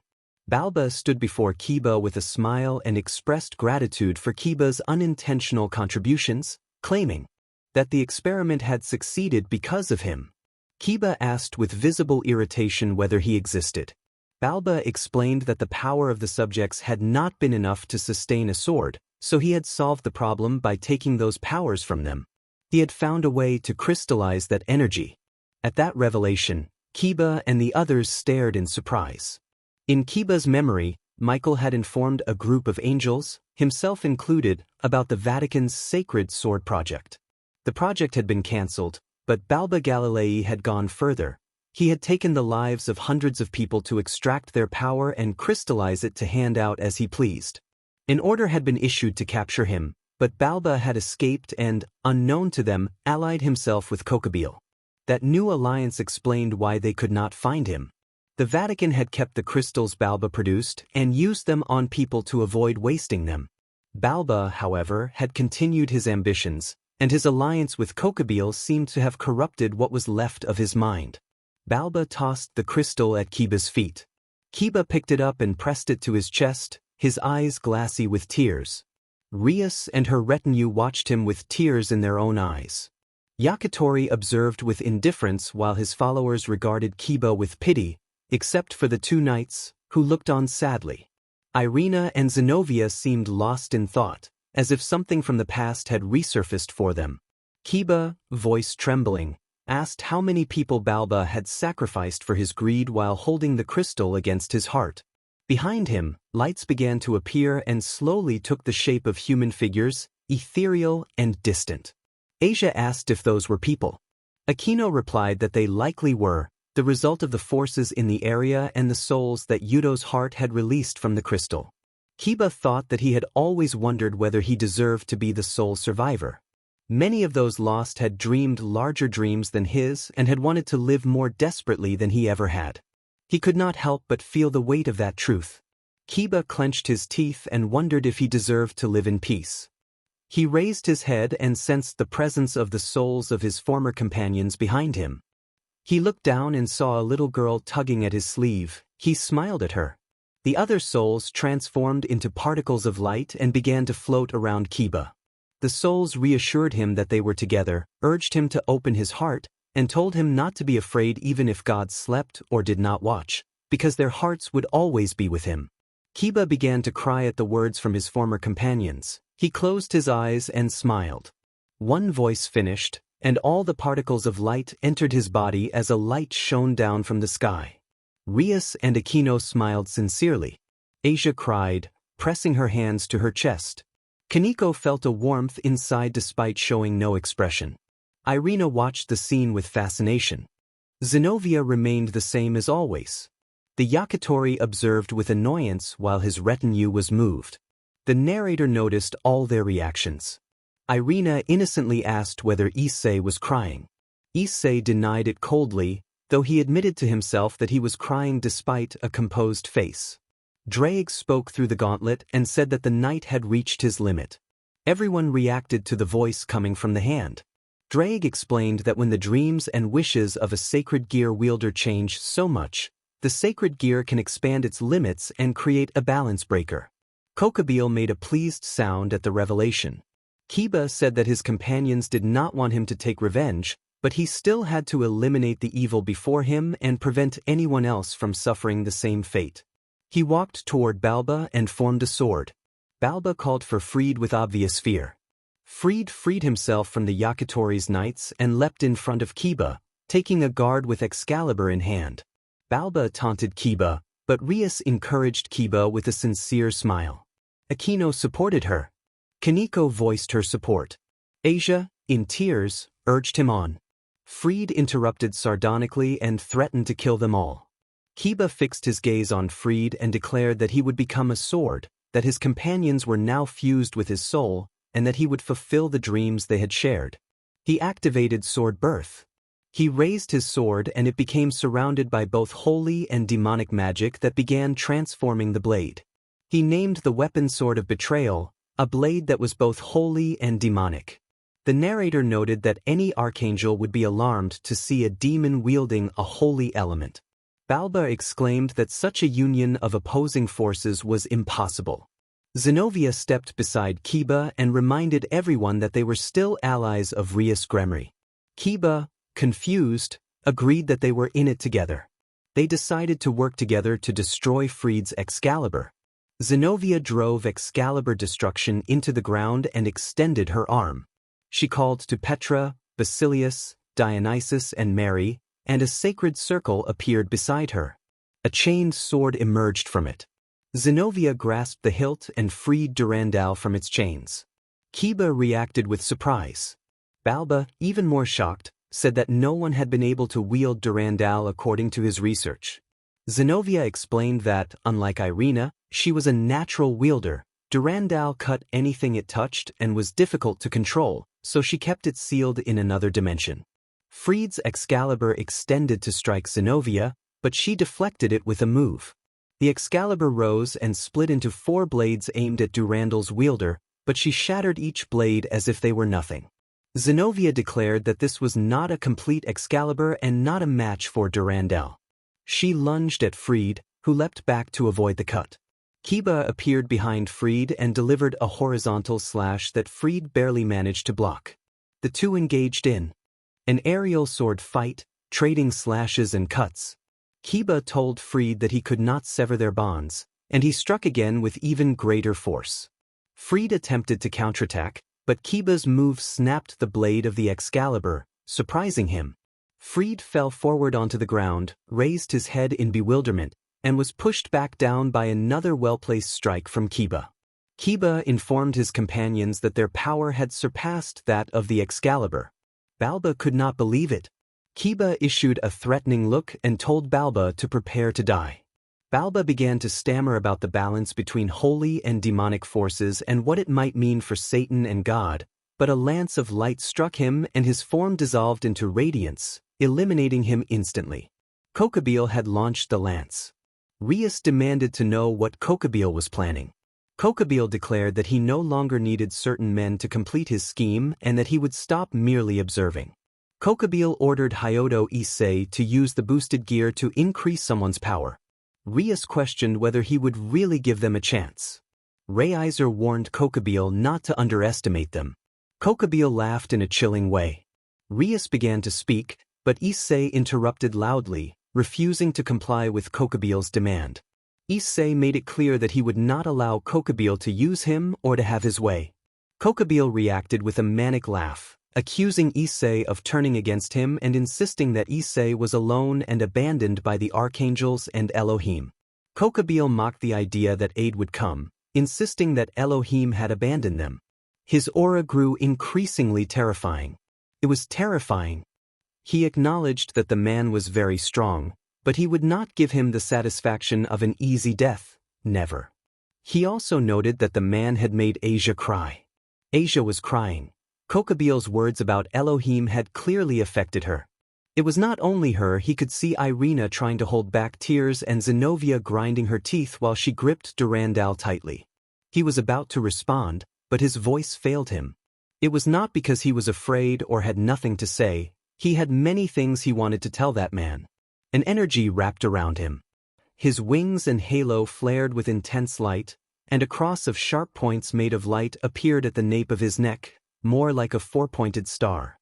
His eyes were as wide as they could be, his hands trembled, and forced tears began to roll down his face. Everyone noticed.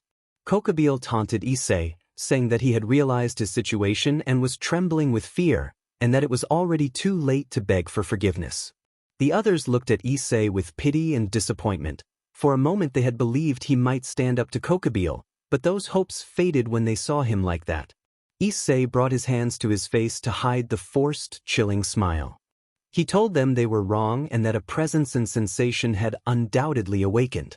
Kokabeel looked puzzled at first, then his expression shifted from confusion to astonishment when Issei revealed that Elohim had just awakened. Issei then recapped recent events for those who might be lost. The Gremory Knight, with help from his former comrades, had not only reached a balance breaker but had also shattered the Excalibur forged from its fragments. Kokabeel had killed Balba Galilei and entered the battlefield. Most important of all, Elohim had awakened. As an angel, Issei explained, he could sense Elohim's presence whether he wanted to or not, and that involuntary awareness had caused the tears. He reflected that Elohim and Lucifer were immensely powerful beings who grew stronger through constant battle and therefore had to sleep for long stretches to recover. Elohim usually required far more time than Lucifer because the system was tied to his power and siphoned some of it to remain functional. forcing him to rest longer to fully recover. That was why everyone had been surprised. Elohim had been sleeping for many years and still needed more time to reach full strength. The premature awakening meant something had forced him to wake early. Issei did not believe Kokabeel was the direct cause. Although Kokabeel was dangerous and worth worrying about, Michael or Gabriel could likely handle him. The pressing question was what had forced Elohim to awaken, and that answer would have to wait. For now, Issei had to deal with Kokabeel. He dried his tears and fixed his gaze on the fallen angel, whose look darkened. The boosted gear manifested in Issei's left hand, pulling everyone back into focus. Drake warned him not to be overconfident, reminding him that Kokabeel had faced Elohim before and survived, and that this battle should not be taken lightly. Issei's wings spread and he launched himself toward Kokabeel. Kokabeel called him reckless as hundreds of magic circles formed behind him and numerous spears erupted from them. Issei activated his boost again, increasing his speed, and extended his right hand to form a spear of light like Kokabeel's, but thinner and crimson. He tore through Kokabeel's spears and was met by two swords of light that blocked his advance. They struggled briefly, Kokabeel holding the advantage. Issei's spears and blades were not very strong due to his poor control over magic, so recognizing he could not win in that exchange, he pulled back. He boosted once more, pointed his left hand at Kokabeel, and fired a dragon shot that erupted in a moderate explosion. Asia reacted with hopeful surprise at his success. Kokabeel stepped out of the smoke, showing no sign of damage, and fixed his gaze on Issei with contempt. Drake mentally scolded him for not fighting seriously. Issei replied mentally that he had been testing Kokabeel's strength and did not want the fight to drag on, and Drake warned that Issei should hope it would not be too late when he decided to fight for real. Before Kokabeel could counterattack, someone appeared. Behind him, the Gremory Queen charged a bolt of lightning in her hand and hurled it toward the fallen angel. Kokabeel did not bother to acknowledge her. He remained unmoved as his wings shielded him from the strike. He remarked that her father's lightning would have been stronger, then unexpectedly called someone the daughter of Barakeel. The woman who had launched the lightning bristled with anger at being associated with that man and tried to increase the power of her bolt, but it had no effect. Zenobia interjected that Barakeel was a leader among the fallen angels. Kokabeel laughed and remarked that Rias Gremory had an interesting family, a survivor of the Sacred Sword Project and the daughter of Barakeel. Many present reacted with surprise, even those who had been watching quietly. Issei addressed the claim without emotion, noting that she was the daughter of Barakeel, and she lowered her gaze. Kokabeel sneered about her taste in allies and family, but Issei struck him sharply before Kokabeel could finish. Kokabeel snarled and pressed a hand to his cheek at the impact. Issei said that he did not care what Kokabeel thought of him or anyone else, but he would not allow Kokabeel to restart the war for selfish reasons. Kokabeel laughed darkly and asked what Issei intended to do to stop him. A tense pause opened between them as both prepared for the next exchange. Kokabeel laughed and taunted that neither Michael nor Gabriel would come to help, and certainly not Elohim. He mocked the idea that anyone would save him. Issei replied that it did not matter. He had always been alone and did not need anyone's help to defeat Kokabeel. He raised his gaze, revealing eyes now emerald green and slit like a reptile's. He called to Drake to end the fight. Drake urged him on. Issei's power surged, his sacred aura shifting to a deep crimson as a torrent of energy burst from him. The boosted gear activated. Welsh Dragon, boosted gear, balance breaker. A shockwave of power rolled across the academy, striking the protective barrier and fracturing it until it broke, sending those who had raised it tumbling. The boosted gear armor assembled around Issei, transforming his hands and feet into large claws and shaping a dragon-like helmet from which golden horns jutted upward. Massive dragon wings sprouted from his back, replacing his angelic wings, and a tail emerged between them. His chest was sheathed in red armor set with a large green emerald and golden lines traced across the plating. Openings along his wrists, ankles, shoulders, elbows, back, and torso revealed tongues of sacred power. Citri arrived with her retinue and asked what was happening. The crimson aura around Issei began to subside, revealing the full appearance of his balance breaker. His halo still hovered above his head, and the sudden release of power cleared a portion of the sky, creating almost a perfect circle of light around the academy that bathed his armor. Zenobia found the sight impressive. Irina thought Issei looked great. Kiba noted the immense power. Saji sensed the strength. Sona adjusted her glasses and remarked on the aggressive sacred aura. Rias considered bringing him into her noble circle. A more playful observer reacted with a teasing amusement. Before anyone else could respond, multiple spears of light were launched toward Issei. He produced a dragon shot the size of a marble in his left hand and sent it into the midst of the light spears. At the right distance he detonated it, triggering a chain explosion that caused each spear to burst. Kokabeel charged at great speed, screaming Issei's name and wielding a light sword in each hand. The swords met with a clash as Issei produced a double-edged blade with a purple center and a golden hilt that radiated a faint sacred aura. Drake commented that the sword would be useful. He warned about Michael finding out it had been taken. Issei assured Drake he would return it someday. The blade in Issei's hand was Ascalon, the dragon slayer, taken for an indefinite time. Kokabeel was unfazed by its appearance. They exchanged blows, each strike faster and harder than the last. Kokabeel lifted both light swords and attempted a vertical cut, but Issei moved behind him faster than expected and sliced two of his wings in a swift, precise strike. Kokabeel cried out in pain as Issei continued until none of his wings remained, causing him to begin falling. Issei fell with Kokabeel and told him that although he was strong, Issei was stronger. Ascalon vanished from his hand and he began to land a flurry of blows on Kokabeel. When Kokabeel tried to pierce him with a spear of light, Issei destroyed it with his bare hand. Issei seized Kokabeel from behind, gripping his head and arm. He spoke of growing up in war and facing powerful foes for half his life, then drove Kokabeel face-first into the ground with such force that the impact left a noticeable crater. Kokabeel was rendered unconscious. Issei stood over the fallen opponent, his figure illuminated by the moon and his emerald eyes glowing, a striking and intimidating presence. Observers murmured in amazement at his victory and strength.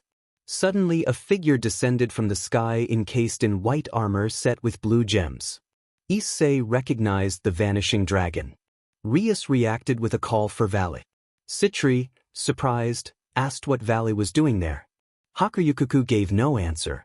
He kept his gaze on Issei and then glanced briefly at Kokabeel. Kokabeel explained that he had learned what was happening and had come to help, still staring at Issei. Issei told him that he had arrived too late and that everything was already over, waving his hand and indicating Kokabeel could leave. Kokabeel looked as if he was about to reply, but Draig's voice emerged from the green gems in Issei's armor to interrupt. Draig noted that it had been a long time. Albion answered from the wings of the Devague Divine, and both dragon voices exchanged curt acknowledgments. Albion added that this was not the ideal moment for a reunion. Draig observed that their bearers were destined to fight, so such encounters were not surprising. The red-haired Rias Gremory reacted with astonishment, saying aloud that the celestial dragons from the legends were indeed speaking. Sona adjusted her glasses and commented that it was remarkable. A pale-haired attendant of Sona asked the class president what was happening and how their sacred gears could speak. Sona explained the history of the boosted gear and the Devague Divine. She described how those two sacred gears contained the souls of the celestial dragons Draig and Albion, dragons whose power had far surpassed others of their kind. In the past they had clashed so fiercely that the angels, demons, and fallen joined forces to stop them. The biblical god had taken their souls and sealed them in the sacred gears, the boosted gear, which increased its user's power every 10 seconds up to the point of threatening even a god, and the Devague Divine, which divided the enemy's strength and gifted it to its wielder. Despite being sealed, the dragons continued to struggle through their bearers, and this time seemed no exception. Her explanation surprised those who had been unaware of the truth. Asia innocently asked whether Valley and Issei were going to fight, and no one could answer. The bearer of the Devague Divine addressed Issei by name and said that he had heard of him and that they were destined to. Before the sentence finished, Issei's armor faded and he turned to walk away. Issei protested that he was not finished, But Kokabeel only said that he had come to stop Kokabeel and had no intention of fighting him, and that he was going home. He added that he was not running from destiny, merely postponing it, and then told Kokabeel to take care of Kokabeel before leaving the academy. Hakuryuku pondered what had just happened and then dismissed his armor. Rias ran to Valley and welcomed him, relieved that he had come. Valley asked if everyone was all right and explained that Surzek had informed him of the trouble and he had come to help, though it turned out his presence had not been necessary. Rias confirmed that she had been told. The disturbance caused by Kokabeel had apparently alerted all factions. Reiser spoke arrogantly that Valley's help was unnecessary with him there, but Valley ignored the remark. He suggested everyone rest after a long night and then approached Kokabeel, explaining that he would take Kokabeel to Azazel. Asia asked nervously whether Valley was going to Grigori. Valley confirmed that Azazel had asked him to bring Kokabeel. He took Kokabeel by the collar of his shirt in a firm, non-lethal manner. Kiba offered to help, but Valley declined and urged everyone to rest. Sona promised that she and her team would handle reconstruction of the academy, since they had done most of the work already. Rias thanked Sona with a small smile. Valley then addressed Rias and Sona, more seriously, warning them about Issei. He said that he did not warn them merely because Issei was an angel, but because Valley's brief research had revealed that Issei had spent much of his life at war, often working alone and trusting no one. Valley cautioned them to be careful, reminding them that even though Issei no longer belonged to heaven, the war continued and he still acted like an angel who would not hesitate to attack if necessary.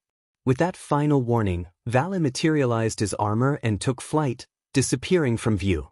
The demons were thoughtful after Valley's words. Minutes later, seeing that there was nothing more to be done, Reiser and his entourage departed again for the underworld. Rias bid farewell to her people and left Sona to oversee reconstruction with her team. The two representatives from the church, who had also heard Valley's warning, collected the fragments of Excalibur and then withdrew. Meanwhile, in the streets of Kuo, Issei walked with his hands in his pockets and a shadowed expression.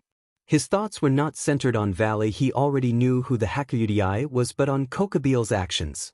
Even though Kokabeel's plan had failed, his behavior could have severe consequences. Issei was not foolish, at least not entirely. He sensed that something bad was coming.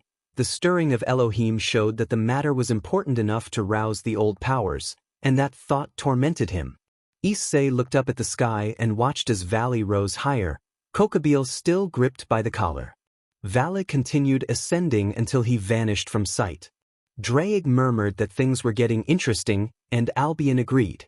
Issei answered out loud that he supposed so, unconcerned about being overheard. Draig asked if he had any plans. Issei shrugged and said that he would let events unfold. Draig warned him not to take things lightly. Issei admitted he probably should not, but for now he could not think of anything more than training and preparing for whatever came next, and he resumed his walk home. Draig urged him to train hard, insisting that they would have to give the white-haired opponent a serious beating someday. Issei replied that fighting the white-haired one was not high on his list of priorities. Albion remarked that the bearers of those gears could not avoid confrontation that had always been their fate, to fight until only one remained. Issei resolved that perhaps it was time for destiny to change. With that, he disappeared into the darkness of the night, wondering how things had ended up this way. I am currently in the student council chamber, which was specially prepared for a meeting. This is not one of the usual dull gatherings. This meeting was called by Elohim himself. The biblical factions were assembled. The Grigori were present and even Lucifer attended. As could be expected, tensions rose quickly and the atmosphere in the chamber turned hostile. Elohim sat at a round table with Michael, Gabriel, Raphael, and Huriel, and Dulio, Irina, and Zenobia stood nearby, the latter too clearly captivated to be before their god. Lucifer had Asmodeus, Leviathan, and Beelzebub at his side, with Surzek Gremory and Seraphal Citri as escorts, alongside Valley and the entourages of Rias and Sona. Among the fallen were Barakil, Asil, Penemu, and other minor figures serving as guards. And in the middle of it all, by unfortunate luck, I was there. Before continuing, I should explain how things ended up this way. It all started a week before the meeting. 2 women were standing outside my door. They told me Michael wanted to speak with me. One of them added that Michael had ordered them to bring me to him. I told them to leave my house. Irina insisted that I had to go. Zenobia urged that they would not fail the task given to them. I told them to tell Michael to give them another assignment and let me be. We wrestled at the door for several minutes until I managed to close it, but Zenobia forced it open in a flash, cutting through the wood with Durandal. I shouted that they were destroying my house. Zenobia ignored me and rested Durandal on her shoulder while Irina peeked from the side of the blue-haired one. Zenobia apologized briefly, then transformed Mimic into a spear and bound me with it. I struggled and called for help, but the 2 exorcists ignored my protests and dragged me out. They pulled me through streets in a way that drew attention. 2 women in leather with a massive sword resting on a shoulder dragging a bound man was not a typical sight. After several blocks we arrived at a temple. They instructed me to wait while they went to request permission from Michael. Before I could continue my complaints, a golden light filled the room. Zenobia and Irina bowed immediately. I scowled when Michael appeared. Michael addressed me and said that he wanted to speak with me. I said nothing. Michael asked if I had anything to say. I remained silent. The hint was obvious. Michael told me that he wanted me to return to heaven. I clicked my tongue and told him he was wasting his time. Michael sighed softly, unsurprised. I asked why he had come at all. He replied that Elohim wanted to see me. I had not expected that and felt certain that whatever my father wanted could not be good. I told them that if Elohim wanted to see me, he would have to come here. I would not return to heaven. My refusal seemed to irritate Zenobia. Irina looked at me with worried eyes while Michael remained composed, his expression drained and distant. Another light announced Gabriel's arrival. Gabriel apologized for being late, then fixed his gaze on me and asked about the Kokabeel incident, checking if I was all right. I assured him I was fine and that someone like Kokabeel was not a problem for me. Gabriel warned me not to underestimate my enemies and seemed genuinely concerned. I responded with a dismissive yes. Michael placed a hand on Gabriel's shoulder, and for a brief moment it felt like he was doing something considerate. Gabriel shifted his attention and observed Zenobia during the Kokabeel incident. He asked Zenobia if she would want to be his as. Zenobia answered him promptly and respectfully. I felt a wave of relief at the thought that I had left heaven. The idea of facing Zenobia every day now was not appealing to me. Zenobia reacted with stunned surprise and asked if Gabriel was serious. Gabriel nodded and showed her the letter from AS. Zenobia said that it would be an honor. She then smiled happily. Irina congratulated Zenobia with a smile. Zenobia told Irina that she had wanted to offer the same to her. The narrator noted that he did not know why he was still there and that he could easily have left while they talked. Irina, like Zenobia, accepted Michael's offer to be his AS. The 2 seraphim then proceeded to reincarnate the 2 exorcists as angels. Irina happily fluttered her new wings in front of Eien, showing them off and twirling. Issei asked if he could leave now. Michael sighed and said that he could. He immediately stood and headed for the door, but Michael, already standing nearby, extended his hand and asked for Ascalon to be returned. Issei had no ready response and remembered that he had used Ascalon against Kokabeel, so Michael had surely seen it. Issei made a light, embarrassed remark about leaving it in his other pants and began to say he would go fetch it, but Michael repeated his demand with a more serious look. He mirrored that seriousness, sighed, and summoned the boosted gear into his hand. He called Ascalon quietly so that it would emerge from the boosted gear, studied it for a moment, then drove it into the floor and left the room. Gabriel attempted to call Issei back, but Issei had already left. Gabriel commented that Michael had been somewhat harsh with him. Michael placed a hand to his temple and asked Gabriel not to say anything, explaining that he was not in a good mood. Michael reached toward Ascalon, but Gabriel snatched it away, surprising Michael. Gabriel apologized for Michael's mood but reminded him that being upset was no reason to speak to others that way, then headed for the door. When Michael asked where he was going, Gabriel said that he would return Ascalon to Issei because Issei would at least use it, whereas Michael would only toss it into Father's storage. Gabriel left the room. Everyone, including Michael, was surprised at Gabriel's tone, and Irina and Zenobia watched with confused and uncomfortable expressions. Outside the room, Gabriel leaned against the doorway while holding Ascalon. His eyes and mouth were slightly open. He tightened his grip on the weapon and lowered his head. A memory echoed in the Seraphim's mind, a promise that had been made long ago. She recalled a small, younger image of Eien and remembered the time when he had just been reincarnated as an angel and had sworn to protect Gabriel. The Seraphim silently hoped that he would keep that promise when the moment came. Gave a small sigh, turned, and slightly reopened the door to speak. She apologized to Michael and called him brother, expressing regret.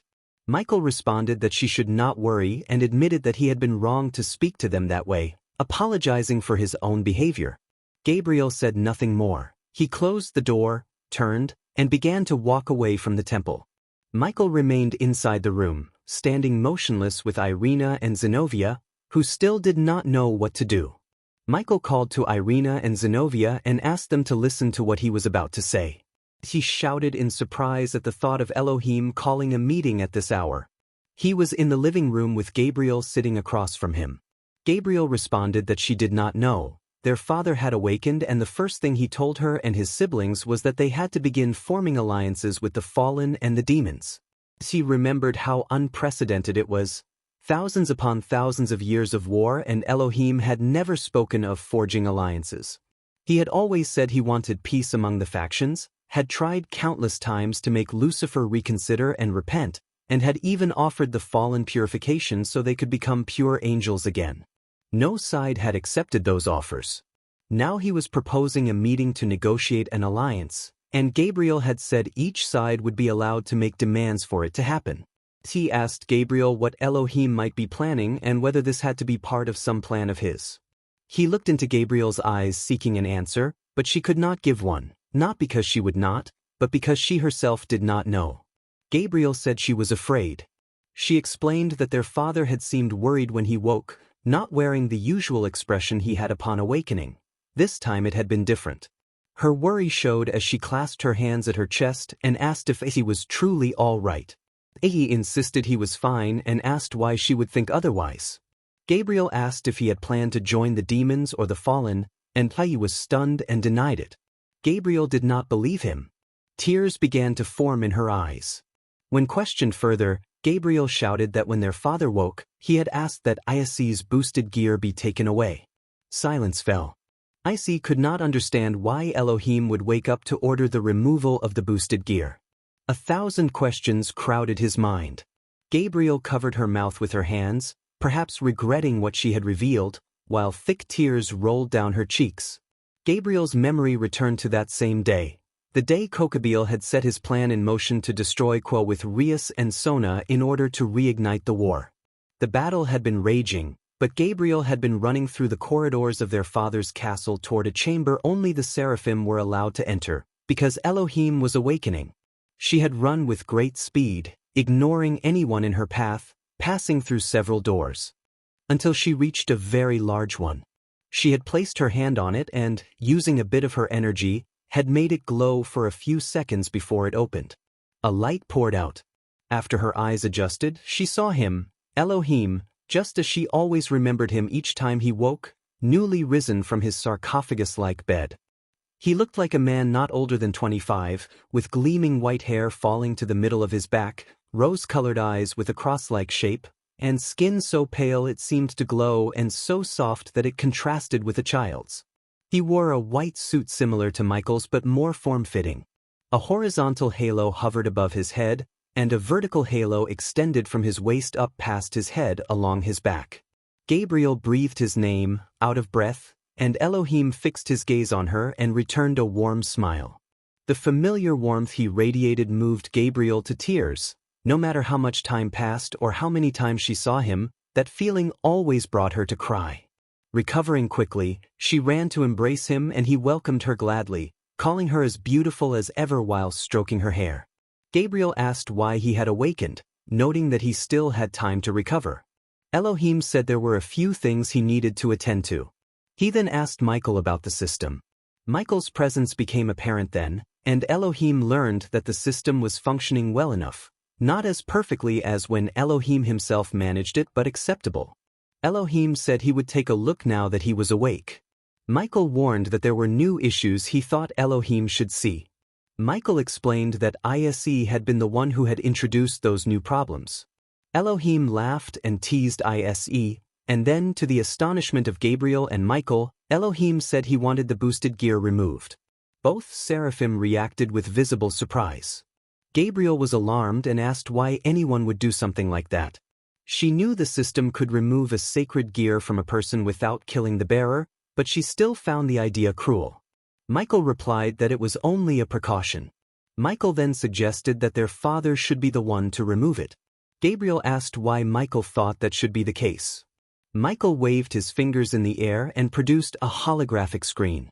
He manipulated it for a few seconds, searching, and then announced that he had found what he was looking for, approaching Elohim to show him the display. Elohim was confused as he looked at the screen. Gabriel also examined it and saw a list of names. The list contained users of sacred gear, ordered alphabetically by sacred gear. Several names were shown in blue, indicating sacred gears connected to the system, but one entry stood out in red: Boosted Gear Hyodo Issei. Elohim reached out and interacted with the floating interface. Menus and options appeared under his hands as he navigated the data. Gabriel asked what it all meant. Elohim asked for a minute, and a serious expression gathered on his face. He said this was unquestionably troubling. Michael asked for clarification. Elohim turned the question back to him and asked Michael to explain, in the simplest terms, what the sacred gears were.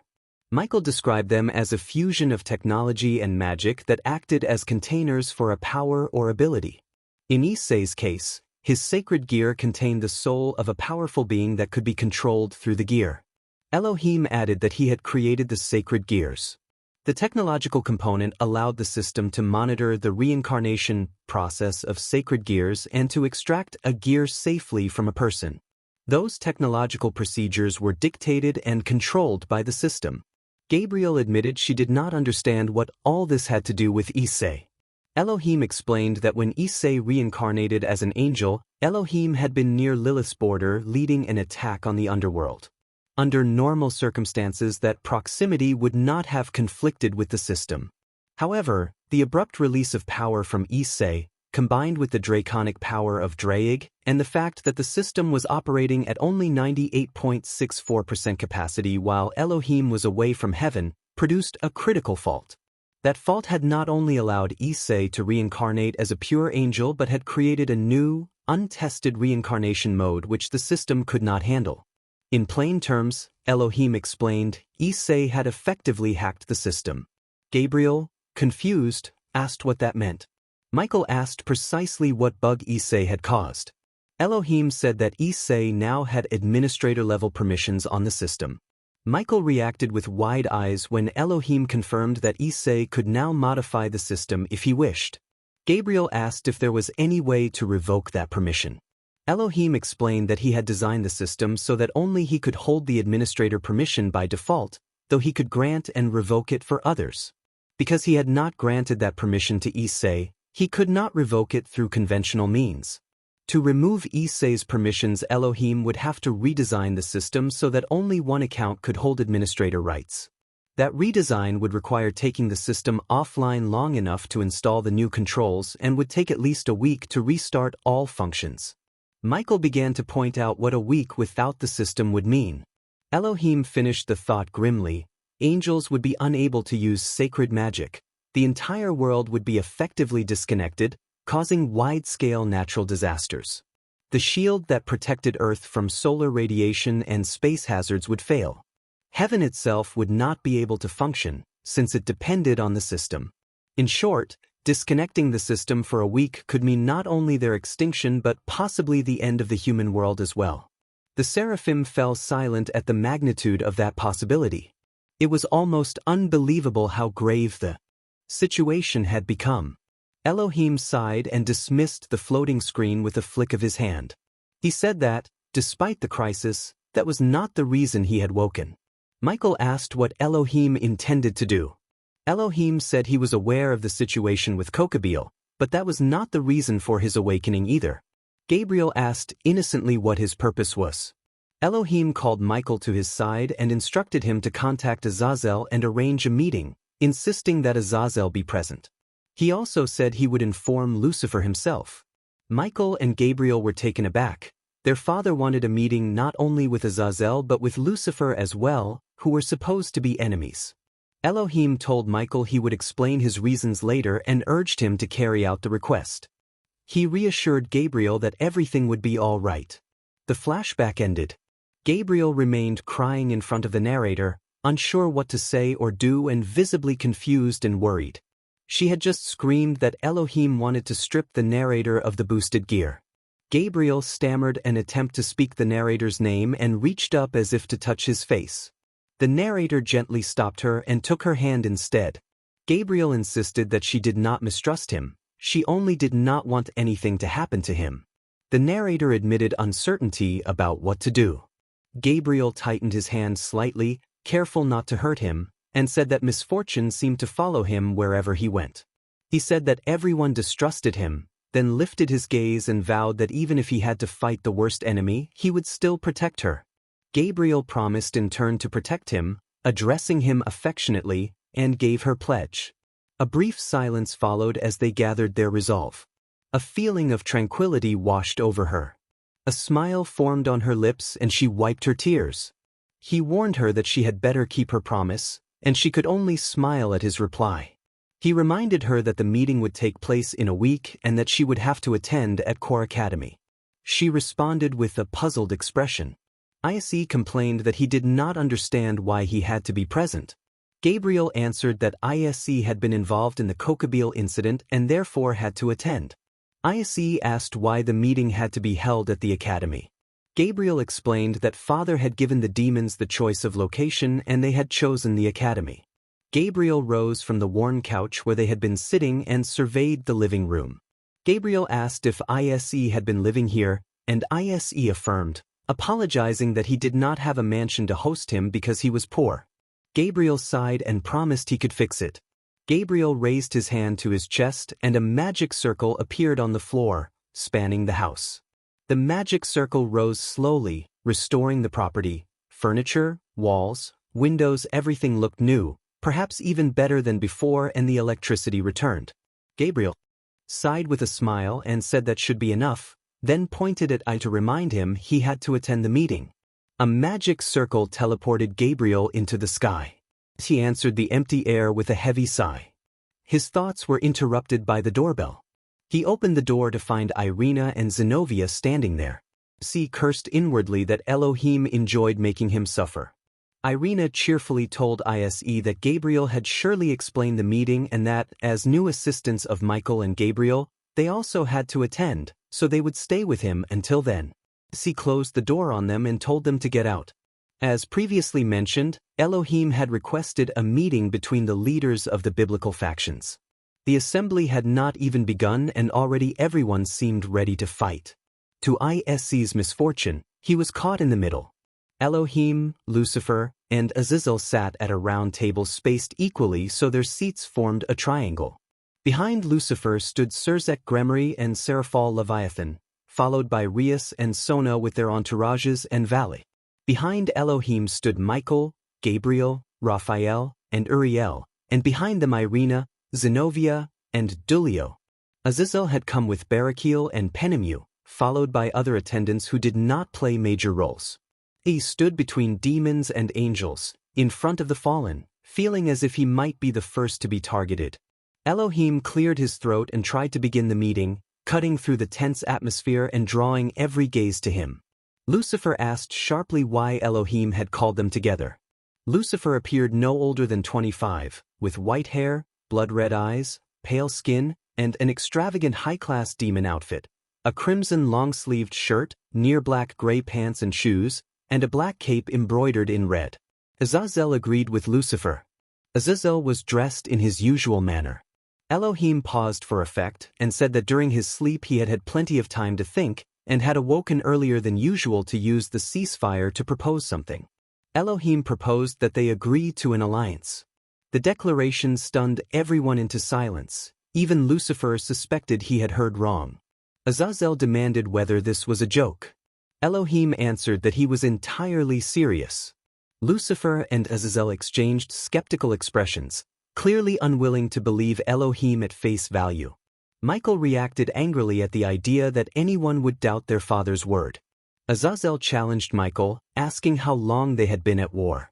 Michael replied that the war had lasted for centuries. Azazel pointed out that centuries of conflict made the sudden proposal of peace seem highly suspicious. He asked Elohim what he planned. When Azazel insisted on an answer, Elohim sighed, admitted that they had discovered him, and let out a short, weary laugh. I knew there was something behind all this. Drake insisted on being paid and explained that his plan was to bring peace to the biblical factions. The meeting was noisy with interruptions and demands for money. Someone demanded their money back, another protested that the meeting was not over, and someone else suggested that an accused person would get their money back if innocence were proven. The room buzzed with half-questions about whether anyone was being interrogated and who would defend the accused. Azazel interrupted my conversation with Drake and asked why the meeting was happening now. I explained that Elohim wanted to take advantage of the ceasefire, otherwise people would not come or listen. It made sense war distracted everyone, myself included, and Elohim had come vulnerable, admitting he was not at full strength, perhaps only about 68%. Barakiel spoke grimly, asking why Elohim came with so much protection. Lucifer and Azazel had each brought 2 companions, who deserved attention. The others were bodyguards, capable but not overwhelming. Elohim, however, had arrived with 4 of his seraphim and Dulio. Raphael's answer explained why Elohim was so guarded. If their father trusted enough to appear in his state, the others did not share that trust. In truth, none of the parties were at full strength. Elohim was the weakest, and though Lucifer, Azazel, and Barakiel were far stronger than him, they were not at 100% either. Elohim waved off the concern and tried to change the subject. He asked under whose orders Kokabeel had acted. Azazel immediately denied responsibility, crossing his arms and insisting Kokabeel had acted on his own. Lucifer muttered that Azazel should be able to control his subordinates, but Azazel ignored him. I felt my hope of living through the meeting slip a little watching them all. Elohim returned to the matter of the peace treaty. Lucifer interrupted, saying Elohim's jokes had never been funny. Elohim answered dramatically that those words broke his heart, but then he grew serious. He made it clear that he refused to make an alliance with Lucifer or the fallen. Lucifer had already predicted such a refusal and stood as if about to leave. Elohim spoke in a darker tone, telling Lucifer to sit and pressing on. He suggested there was something the demons might want that would make them change their minds. The fallen and demons leaned in. Serzek whispered something to Lucifer and Penemu did the same to Azazel. Azazel smiled and deduced that Elohim had come to negotiate rather than simply propose a treaty. Elohim confirmed it with a slight smile and then stated his terms. Azazel declared that he would ask for 2 things. He first demanded Hyodo Issei join his ranks. Then Azazel openly named his second demand. He wanted Elohim's resignation. The room fell silent at that audacious request. Before that escalation, Azazel had asked for full access to the sacred gear system. He said he cared nothing for the demons, only for that access. He leaned on the table to press his point, and Penemu gave him a sharp, mocking bop on the nape that sent him face-first to the table.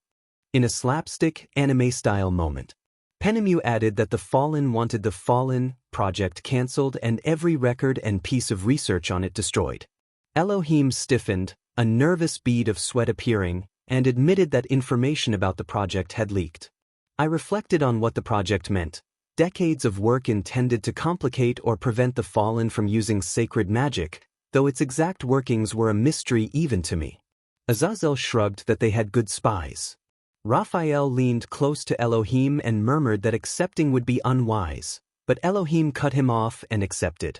He agreed to give Azazel access to the sacred gear records, noting that Azazel already knew much of it, and suggested they could always rebuild the Fallen project from the people who had worked on it.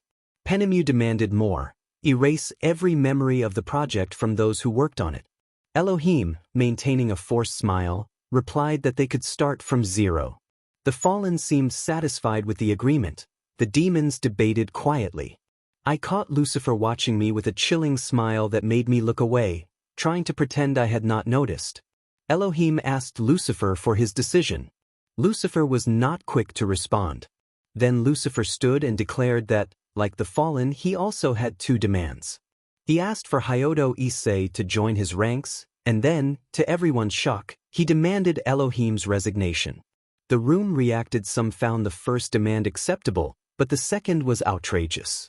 Everyone fell silent, processing Lucifer's audacious stipulation. With nothing else to do, all eyes turned to Elohim, who seemed lost in thought. Elohim announced that he had been considering retirement for some time. Asia looked as if she might faint at her god's words, but Elohim smiled and said he had no problem with stepping down. He added that the first decision was not something he should make alone and that he felt he should start running. Lucifer asked what he meant. Azazel watched with a small smile. Elohim explained that Issei was no longer in the service of heaven and that Issei would not obey orders to join Lucifer. He pointed to Issei and admitted that even if Issei were still under his command, the young man probably would not comply. Elohim suggested that Lucifer ask Issei himself whether he wanted to join. Issei felt the attention of everyone turn toward him and muttered a sarcastic thanks to Elohim. Drake told him that he had warned him to run. Others offered brief suggestions and one voice proposed a strategic retreat. Elohim, flashing a wide grin, suggested that Issei make a small sacrifice for the alliance and gave a thumbs up. Issei glanced at Lucifer, who forced a smile as a shadowed aura, thunder, and a flock of crows briefly framed his silhouette. Issei turned his gaze away and refused to be the sacrifice. Michael was about to protest, but Elohim raised a hand to silence him. Uriel reminded Issei of the cost of letting the war continue. For his own caprice and asked if he was prepared to allow it. Issei bristled at being portrayed as selfish and asked Lucifer why Dulio could not be used instead, arguing that Dulio was stronger. Lucifer countered that Dulio was not the Security. Issei muttered an exasperated curse at Drake, and Drake replied dryly, thankful for the reminder. Still, Issei crossed his arms and held firm. He refused to join unless his condition was met. Uriel called his name to emphasize the gravity of the situation, but Issei remained resolute. After a moment of tense silence and a few more muted suggestions from those present, Issei finally smiled and accepted the offer on one condition. He would join only as a free demon. Lucifer raised an eyebrow but agreed. He said that Issei would retain his powers except for his sacred abilities and would become a free piece within Lucifer's ranks as requested. Issei reflected that he would lose his sacred skills, but not much was lost. Most of his strength came from the boosted gear anyway. Drake told him to be grateful. Issei sighed in resignation and accepted, though he wondered aloud why he had to be reincarnated by Rias Gremory. Rias offered the alternative of being reincarnated by Valet, but Issei preferred Rias. Lucifer asked Rias if she still had the evil pieces, and Rias confirmed that she did. Rias produced a wooden box from a summoning circle on her palm. Lucifer took the box and selected a pawn piece.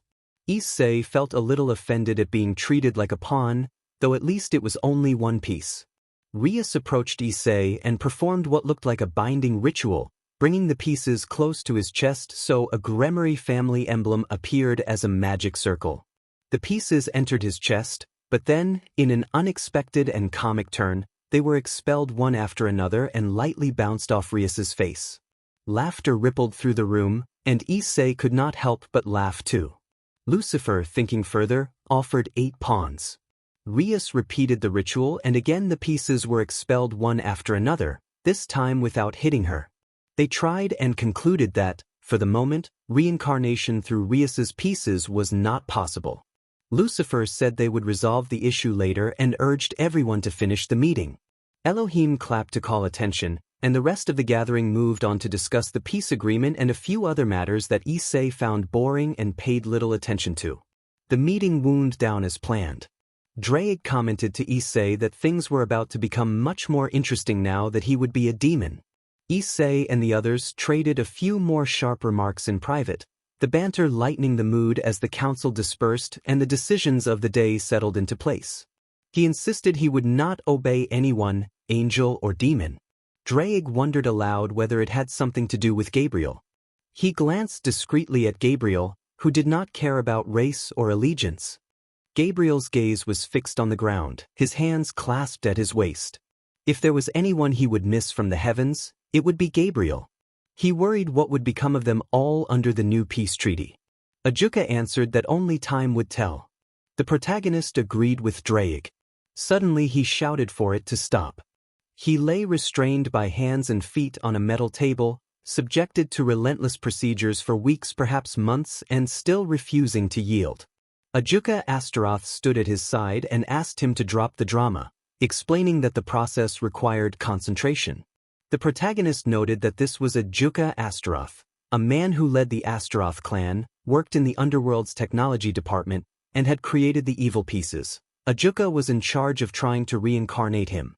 The reason was simple: 3 days had passed since the peace agreement. He had gone to the underworld with demons and remained in the same body. 3 days of failed attempts to reincarnate him into a demon left even him puzzled. He learned that the evil pieces were chess-like instruments used to trigger reincarnation, but they had limits. The pieces could not remake someone who was excessively powerful or who possessed abilities beyond comprehension. He knew he was strong, but not impossibly so, and yet mutated pieces had failed. Over those 3 days Ajuka had tried hundreds of approaches. At that moment Ajuka was running another analysis on his body using a magic circle.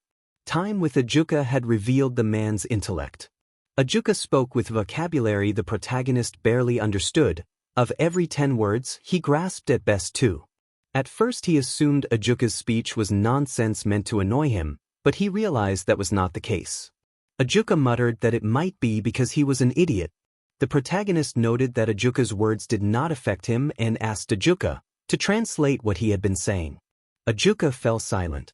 The protagonist thought to himself that he had suspected as much. He then asked about the results. Ajuka checked his tablet and reported that nothing had changed from before, that the options were dwindling and the situation was truly odd. The protagonist sighed and prepared to leave. Ajuka asked him to wait and said he wanted to try one last method. The protagonist groaned inwardly at the thought of another attempt but, reluctantly, lay back on the table as requested. 2 magic circles appeared, one beneath him and one before him. The green-haired man placed his hands toward the protagonist with palms open and closed his eyes, readying another forced reincarnation attempt. The protagonist braced himself, knowing this would hurt. Lucifer's point of view. Ajuka stood before him and reported that the methods he had used to reincarnate Issei had not been effective. Lucifer considered the news. He did not particularly care for Issei as a person. Issei was moderately strong and held the title Security, but what mattered was not the man himself. Lucifer was interested in what Issei could do and how he was connected to the system of Elohim. Lucifer listened as Ajuka asked if there was anything more to report. Ajuka remained silent for a few seconds with his eyes fixed on him, then stated that he had a question. He had investigated Issei's life thoroughly to find a reason that prevented his reincarnation, but had found nothing notable. Ajuka wanted to know whether Lucifer knew what was blocking Issei's reincarnation. Ajuka had always been astute. Lucifer knew he had to be careful. If Ajuka continued to probe Issei's life, he would likely uncover his connection to the system, so Lucifer resolved to let Ajuka find the truth on his own. If Ajuka failed, it would mean Lucifer had chosen the wrong man for the job. Lucifer lied convincingly and told Ajuka that he had no idea what was preventing Issei from being reincarnated as a demon. He knew he was not fooling Ajuka entirely. Doubt and distrust were visible in Ajuka's eyes. Lucifer asked Ajuka to leave Issei alone for the time being while he continued to search for a way to reincarnate him. Ajuka expressed frustration at the delay, mentioning other responsibilities Lucifer had postponed to deal with this problem. Lucifer reassured him that they would resolve the matter and told Ajuka to focus on his duties. Ajuka bowed and left the room. Left alone, Lucifer reflected on the real reason. Issei had somehow connected to the system and had acquired the coveted administrator permission. That fact made him extremely dangerous. Although Issei could not access the system from the underworld or the human world, Merely being in heaven would allow the system to recognize him and execute its will. The system itself was preventing Issei from being reincarnated as a demon. It blocked his fall in some way, which explained why he had not become a fallen angel, and it also refused to allow his soul to reincarnate into another race. Beelzebub's voice called Lucifer's attention, noting that he seemed more thoughtful than usual. Lucifer turned to the door and saw Beelzebub standing there. Beelzebub was about 28 years old with black hair and brown eyes, tall and wearing decorative gray armor with darker gray lines and black boots. The armor left his arms exposed above black gloves that reached to his elbows. Beelzebub approached and observed that reincarnating Issei was becoming difficult. He sat across from Lucifer and asked what he intended to do about it. Lucifer responded that there was little point in telling him, since Beelzebub already knew his plans. Lucifer was not interested in having Issei join his ranks. Beelzebub countered that if Issei were made part of their side, they would not only have the Hakuryuku but also the Sekyuryudai, two celestial dragons under their command. While most would see advantage in having both dragons, Lucifer considered it problematic. Lucifer explained that his goal in reincarnating Issei was tactical. He wanted demonic power to be introduced into the system. He viewed the system as a weapon that Elohim had been using conservatively to keep the human world safe, which wasted its full potential. If demonic power were embedded in the system through Issei, that power would be available to wield. Beelzebub pressed him, asking how Lucifer could be certain Issei would not disconnect from the system once reincarnated. Lucifer answered simply that it was pure instinct, and he sighed. Beelzebub's concern was valid, and Lucifer allowed himself to consider the system's mechanics more carefully. The system ran on sacred magic supplied by Elohim because it was designed to operate using the magical flow of whoever was connected to it. If Elohim could not provide the magic required for its functions, the system would sustain itself from the connected being's energy. The degree to which the system relied on someone depended on their level of access. Humans and fallen angels had almost no access, so the system scarcely depended on them except in extreme cases. Angels could not alter the system, but their energy was distributed by it, so the system could draw more from angels than from humans or fallen angels. Seraphim with temporary administrator permission were more affected by the system's pull, though it would not run at full capacity while depending on third-party reserves. Historically, Elohim alone held the administrator permission and possessed vast magical reserves sufficient to maintain the system without external support. Now Issei also had administrator permission. That meant if Elohim could no longer sustain the system, Issei and his magical reserves would keep it running. Issei's power included pure sacred energy comparable to a seraphim's, and the Welsh dragon had also granted him dragon-type power. Even if the system ignored his dragonic power and used only the sacred energy, the dragonic power would still exist. If Issei's sacred reserves ran low, the system would tap into the dragonic power before resorting to third parties. Lucifer considered the crucial question: what would happen if, instead of sacred power, Issei possessed demonic power? The system, programmed to maintain itself using the power of whoever had the greatest access, would be forced to use that demonic power as long as it remained available, even if it belonged to another race. The issue was not theoretical, it shaped the risk and the opportunity in Lucifer's plan. The shift of power from sacred to demonic in the system could produce great change, or it could leave everything functioning as before. That uncertainty explained his interest in reincarnating Hyodo Issei as a demon. Beelzebub warned him that he might fool Elohim, but the system was a machine designed to prevent errors almost every error, so attempting to reincarnate the Sekyuryudai while it remained active would be a difficult, perhaps impossible, task. Beelzebub produced a pipe from his clothing, lit it, drew in a long breath, and exhaled smoke as he spoke. Beelzebub then suggested that, for the moment, it would be wiser to leave the matter alone and wait for an opportunity to present itself. He acknowledged to Beelzebub that, for the first time, Beelzebub was right. Beelzebub raised an eyebrow at the remark and asked what he meant, causing him to smile lightly. Putting the Sekyuryudai aside, Beelzebub asked why he had accepted the peace proposal. He admitted that he had not had many options and gave a tired sigh. Beelzebub pointed out that Sirzek had claimed he had almost left in order to reject the proposal. He said that Sirzek was a gossip, and then explained the demographic reality. Their faction had the lowest birth rate among the biblical fractions. Pure demons were becoming rare. Their society was composed of 68% reincarnated beings, most of whom were civilians who did not know how to fight. He paused to look at Beelzebub. He went on to say that it was clear Azazel no longer wanted war and had allied with Elohim as quickly as he could. If he had refused the peace, they would have been forced to fight both Elohim and Azazel together. Although they might have had a chance against the combined power of Elohim, Azazel, and Shemhazai, he doubted their army could win. Beelzebub concluded that the choice had been accept or face extinction. He nodded in agreement, and Beelzebub then asked what he really wanted. Beelzebub raised an eyebrow and asked if he would truly have continued the war if Azazel had not allied with Elohim. He had no ready answer. He had not literally known what he wanted. He had not desired an alliance, but he had not wanted the war to continue either. He had wanted to win it, to prove to Elohim that his ideals could be realized. When Elohim came with a declaration of peace, he wavered several times about accepting it, but ultimately realized that accepting meant conceding that his ideals were not strong enough to oppose them alone and that he would need to accept an alliance. Azazel accepted the peace. He understood what that acceptance implied.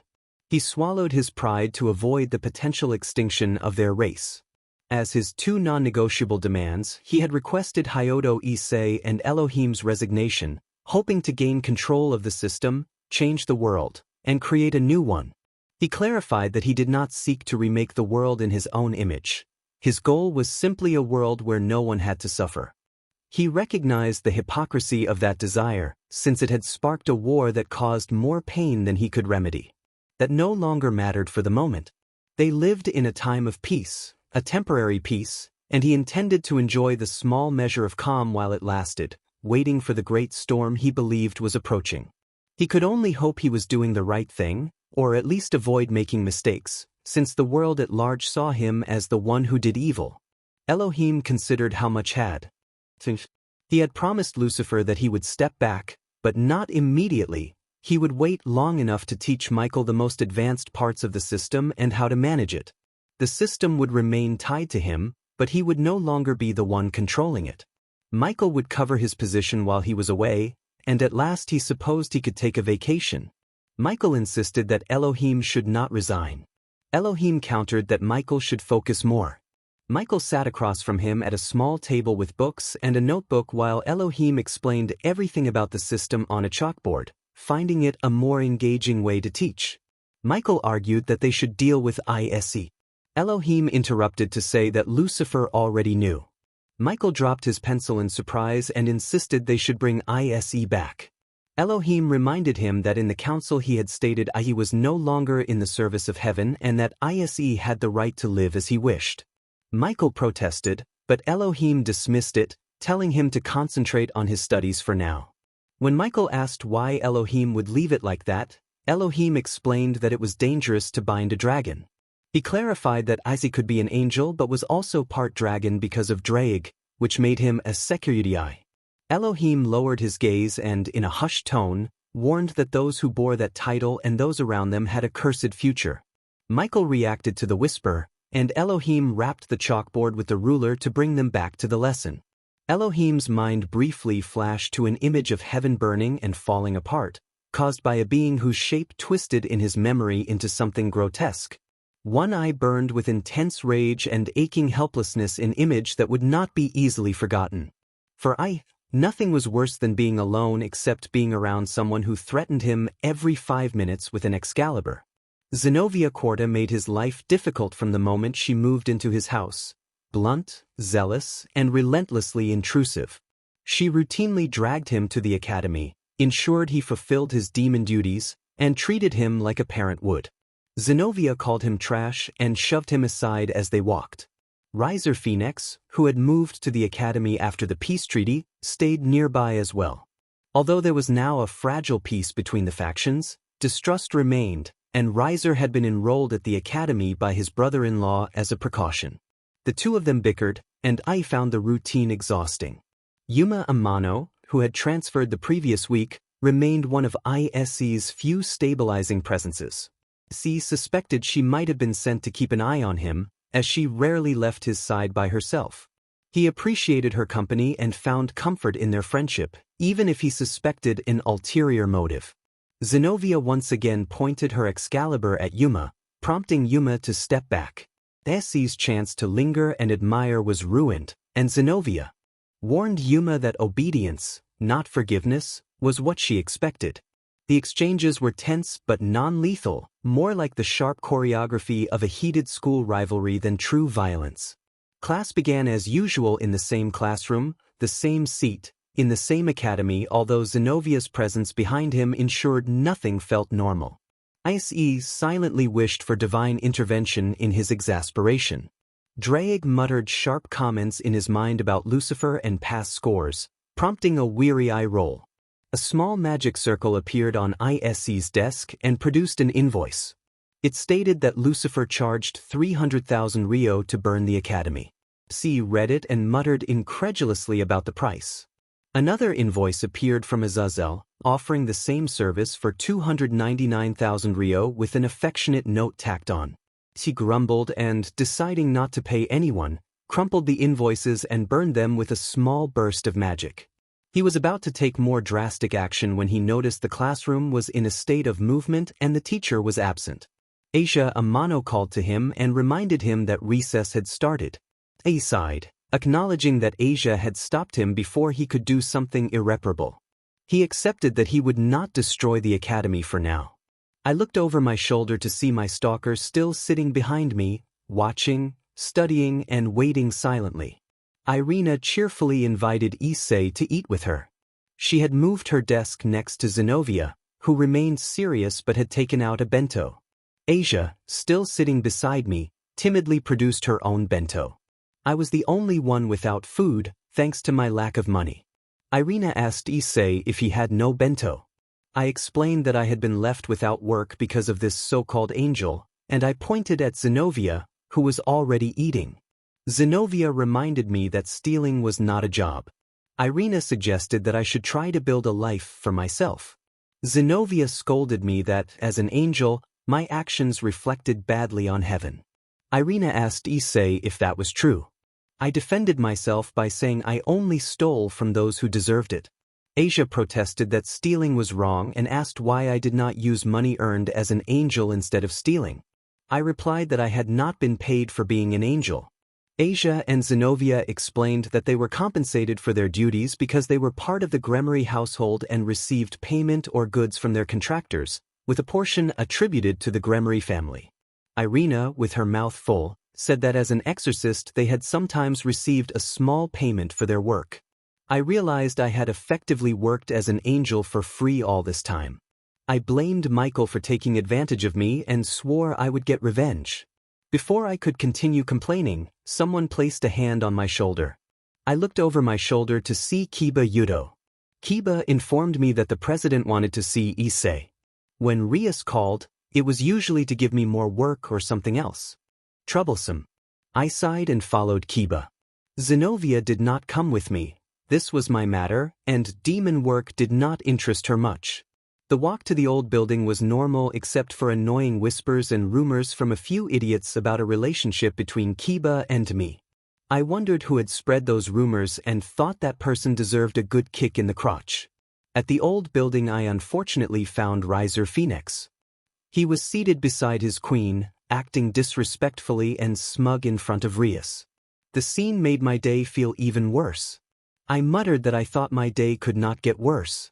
Others made derisive comments about me being a low-class demon. I retorted that a low-class demon like me could not be compared to superiority. Riser taunted that someone like me could never have his immortal flames and bragged about what he possessed. He continued in a mocking tone about things I could never have. Rias stood up from her desk and demanded that Riser stop his perversions and ordered me not to start a fight. Neither of them heeded her. Rias raised her voice to insist on being heard. She explained that they had found an abandoned building where several wandering demons were taking refuge and ordered me to go and eliminate them. I expressed frustration that this sounded like the kind of work she would ordinarily handle. Ria sighed and explained that they had discovered the building and wanted me to clear it out. She sounded authoritative, and I accepted the mission with grumbling. Before leaving, I confronted Rias about my pay. I asked where my compensation was, having learned that others received payment for domain work. Rias looked annoyed. Riser sneered that low-class demons like me were not paid and existed only to serve. Rias corrected him, explaining that Asia and her servants were paid because they were part of the Gremory clan, but I did not belong to any house and therefore received nothing. I retorted angrily that I had been doing Rias's work for free while she and Riser spent their time showing affection, and I demanded my pay. Rias displayed a displeased expression and slightly increased her power, which did not faze me. She clarified that she and Riser were not affectionate in the way I suggested, and she reminded me that Lucifer had assigned me here to collaborate and protect the territory. If I had a complaint, she said, I should take it up with him. I threatened a strike instead of speaking to Lucifer. Rias attempted to intervene, but I began loudly chanting about going on strike until I was paid. Rias told me to simply do my job. I refused until I received payment, and I continued my chant about a strike. Without waiting for another word from Rias, I backed out of the room and then ran through the corridors of the old building toward the exit. Issei sighed and flopped onto his bed after classes ended, glad the academy was over for the day and hoping for a little peace now that he was on strike. Draig teased him in the back of his mind, saying that no true dragon emperor would know what a strike was, and Issei shot back that Draig was being unfunny. Their usual silence stretched for a moment until Draig cleared his throat awkwardly. A different voice suddenly spoke in Issei's head, and he jolted to his feet. He concentrated and materialized before Draig, who wore a confused and alarmed expression. When Issei looked where Draig was looking, he immediately copied that expression. Before them stood a semi-transparent figure of blue energy. The figure had no clear gender and its limbs and chest were slender and indistinct. Its face lacked features such as a mouth, nose, eyes, hair, or ears. The sight was surreal, and Issei realized Draig would now have to share the room with a strange phenomenon. The figure raised an indistinct hand and greeted them simply. Draig and Issei exchanged baffled looks and then began to mock the apparition. Draig quipped about it being a phenomenon, and the figure protested, insisting it was not a phenomenon and asking for respect. Issei and Draig pointed out the figure's lack of a mouth and face, and the figure snapped back that they were cruel. Draig cleared his throat and, in a practical move, extended one of his claws holding a broom that seemed to have appeared from nowhere. Issei took the broom and aimed it at the figure. The figure urged them to calm down and identified itself as the system. Issei ignored the warning and began to whip the broom at the figure, striking it repeatedly in a flurry of anime-style, non-graphic blows that sent the figure stumbling until it collapsed to the floor. Draig shouted offhand suggestions about where to hit, and the figure pleaded for them to stop and to listen, but Issei refused.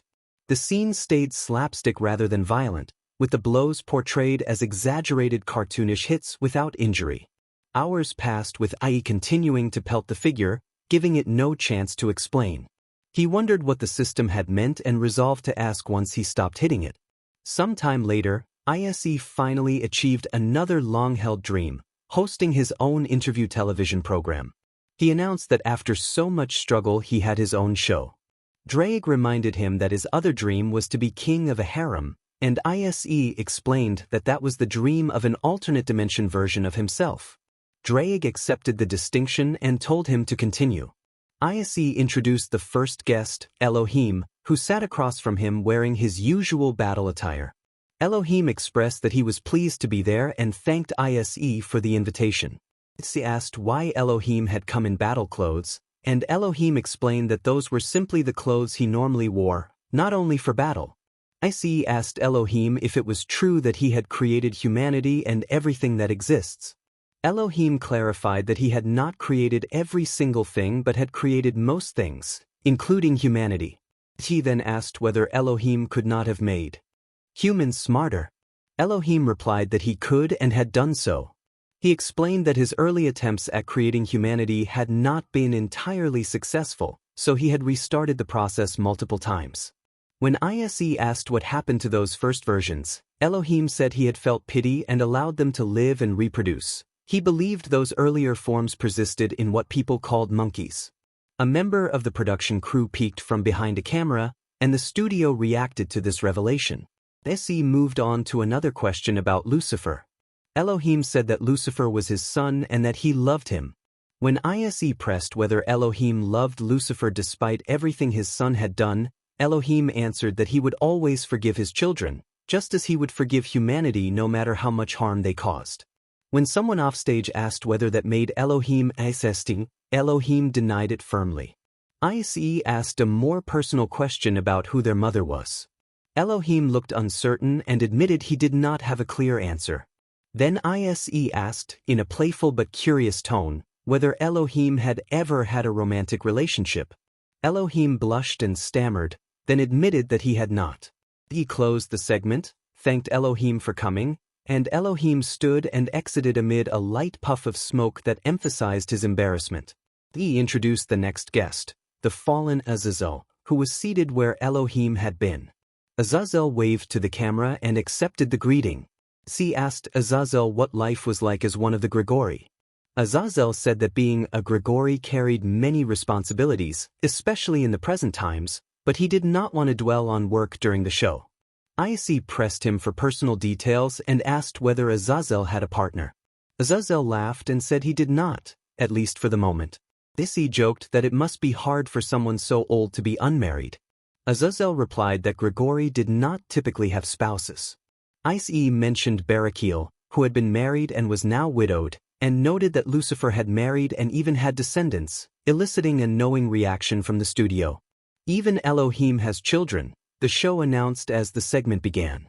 Issei raised an eyebrow and asked if the guest would be interviewed or keep mocking him. Azazel huffed and said he would do both, and then Issei asked why Azazel had requested Elohim's access to the sacred gear system to formalize a treaty.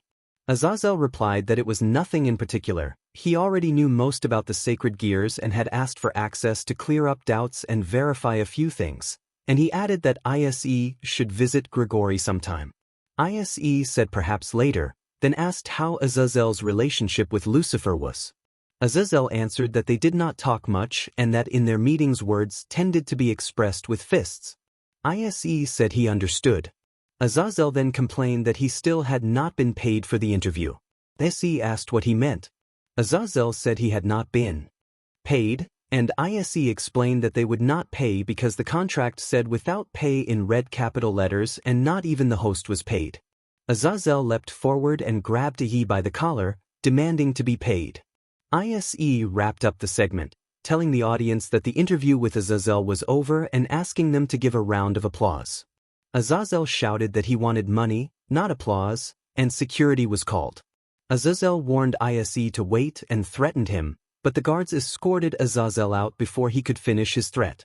Issei closed the episode of Interview with Issei by explaining that Lucifer had been invited but had refused to participate, and that perhaps he would appear in a future episode. Issei later reflected that many strange things had happened in his life, and this ranked among the top 10 oddest. The possible new roommate of Drake. Drake objected to having a roommate, and Issei objected to continuing to lend his body for odd phenomena. After he finished sweeping at the sight of the thing that now had its head bandaged, its left arm in a cast, and a crutch supporting a broken right foot, felt sorry for it. He wondered how something without a full body could be injured and who had applied first aid. Issei asked if it was all right. The thing answered that it was not, and if it had a face with eyes they would likely be half closed. Issei asked if it could at least walk. The thing said it supposed it could. He sighed with relief that he did not have to hurt someone who could not move and called to Drake, noting the broom. Drake accused Issei of breaking the thing by hitting it. The thing sighed. He handed the mop over and asked the thing to wait and listen first. Drake wondered aloud if they should listen, and another voice, a companion, said the thing did not seem trustworthy and that they should continue beating it. Drake agreed and teased that there were still some parts that looked healthy. The thing accused Issei of being cruel and mentioned Michael, which Drake recognized, giving another reason to continue the rough treatment. The thing asked why it had to be Issei among so many people in the universe, and then fell silent, looking at the floor. Draig told Eien to take advantage of the distraction and hit it again, and Eien heard Draig's complain and a flash of temper from the dragon. The thing then spoke up, insisting it was not there by choice but because of Issei and his companions. It explained that if it were not for them, it would not be there now. Issei asked what they had to do with the thing's presence. The thing replied that it was the system, or at least part of it, the system of heaven created by Elohim to do its work and keep order and balance in the world. Issei stared and thought that must be a joke. The system insisted it was not joking and began to explain what had happened at the moment Issei was reincarnated and how Issei had obtained administrator permission. Issei listened as the system recounted the timeline and technical details. After a long explanation, Issei decided to call technical support as a joke, pulling out his phone. He dialed and spoke into it as if making a normal service call, describing an absurd problem. The computer was in his head after a reincarnation error, not a typical hardware issue, and he had tried hitting it with a broom. The call went nowhere and disconnected, and the system asked if Issei had a problem with his brain. Issei replied that he did, and the system reacted dramatically. Issei thanked the audience for bearing with him and noted that the call to tech support had not resolved anything and he doubted any search engine would either, so it seemed they would be cohabiting for a while. The thing announced its name as System. Issei noted that System did not sound like a proper name, and the thing allowed that it might not be grandiose like Draig Gotch or Issei Hyodo. Issei said he would call it System, and the thing responded with a dry remark. Issei then asked System why it had no physical body. System replied that it did not want a body and could be anyone it wanted, but that taking a physical form felt cliché. Issei made a teasing comment about finding that amusing, and System, after mentioning the rough treatment it had already received, said it preferred not to imagine other forms after what Issei had done. Issei then turned to System and asked if it could create anything. A brief pause followed as everyone waited for an answer. Issei wondered how he would get money. System explained that if Issei planned to take advantage of its power to control almost everything, it could not do anything while it was present with him. Issei asked what that meant. System clarified that the moment it separated from the main system and arrived there with Issei, all of its powers and its access to the system had vanished completely. Issei concluded that, in short, System was useless. System admitted, in the cruelest way, that this was true. Issei ordered System to leave his head now and said he would not support someone who could do nothing. Draig asked why System was appearing now if it had been with Issei since his reincarnation. System answered that it had appeared in a different part of Issei's mind, somewhat distant from this place. It said it had been weak when it separated and could barely think clearly, and that Issei's head was very large and practically empty because he was an idiot. Issei protested at the insult. Draig agreed with System. He scoffed and told them to carry on. He would go to sleep. He was about to leave but then paused, walked back to System, and handed it a piece of paper. Issei explained that it was the rent payment and reiterated that he would not keep supporting someone who could not provide for themselves. System protested that it had no money and pointed out that Draig did not pay rent. Issei replied that Draig lent him his power for fighting and that payment covered the rent, albeit late. He told System that if it had no money it should get a job he needed to find money somehow, and System was part of the solution. System countered again that it should get a job. Issei answered that a certain person was preventing him from working at one of his jobs and that he was on strike at the other. System voiced a dark, despairing question about ending itself. Issei dismissed the topic and left the shared mental space. He appeared back in his room and sighed. Things were growing increasingly troublesome. A new day arrived at Kuo Academy. Issei was being dragged by Zenobia toward their usual daily study session. Today, however, the academy felt different. There were more adults around, and Zenobia explained that it was Parents' Day. Rias spoke nervously, asking what he was doing there, and Issei removed Zenovia's hand from his collar to stand and see Rias blushing while arguing with Surzex Lucifer. Zenobia replied without stopping, reminding him that it was the day parents came to watch their children study. Issei acknowledged this and watched as Sona ran past him, chasing after her sister. Sona called for her sister to return, and the younger Citri shouted that she would never. The older Citri was dressed in a magical girl outfit, and Issei thought he might finally have a quiet day until someone touched his shoulder. Issei became frozen at the sound of the voice and refused to turn until the person stepped in front of him. It was Gabriel in a simple violet dress. Seeing her left him momentarily stunned. She had come to observe him studying in class. Drake teased him about calling that studying mere laziness, and System issued a serious-sounding but comical exclamation about an impending apocalypse. Issei imagined System running in circles with arms flailing until Drake pretended to trip it with his tail, which made him smirk. Gabriel walked to his desk and pulled his cheek in a playful reprimand, and he complained inwardly that he was paying attention. The teacher announced that the class would be molding a figure out of clay, and Issei felt like he had been taken back to elementary school. He tried to follow the assignment so Gabriel would not scold him further. Issei could not sculpt anything decent before class ended. Parents and students gathered to talk, but Gabriel approached him and expressed disappointment, telling him she had expected him to be a more exemplary student. Zenobia called him a lost cause and remarked that it was good they had entrusted him to the demons. Irina joined in, saying he should have tried harder. Issei asked Gabriel why she had come, and she explained that their father was busy teaching Michael how to use the system properly, and with the current peace she had little to do, so she had come to check on how everyone was doing.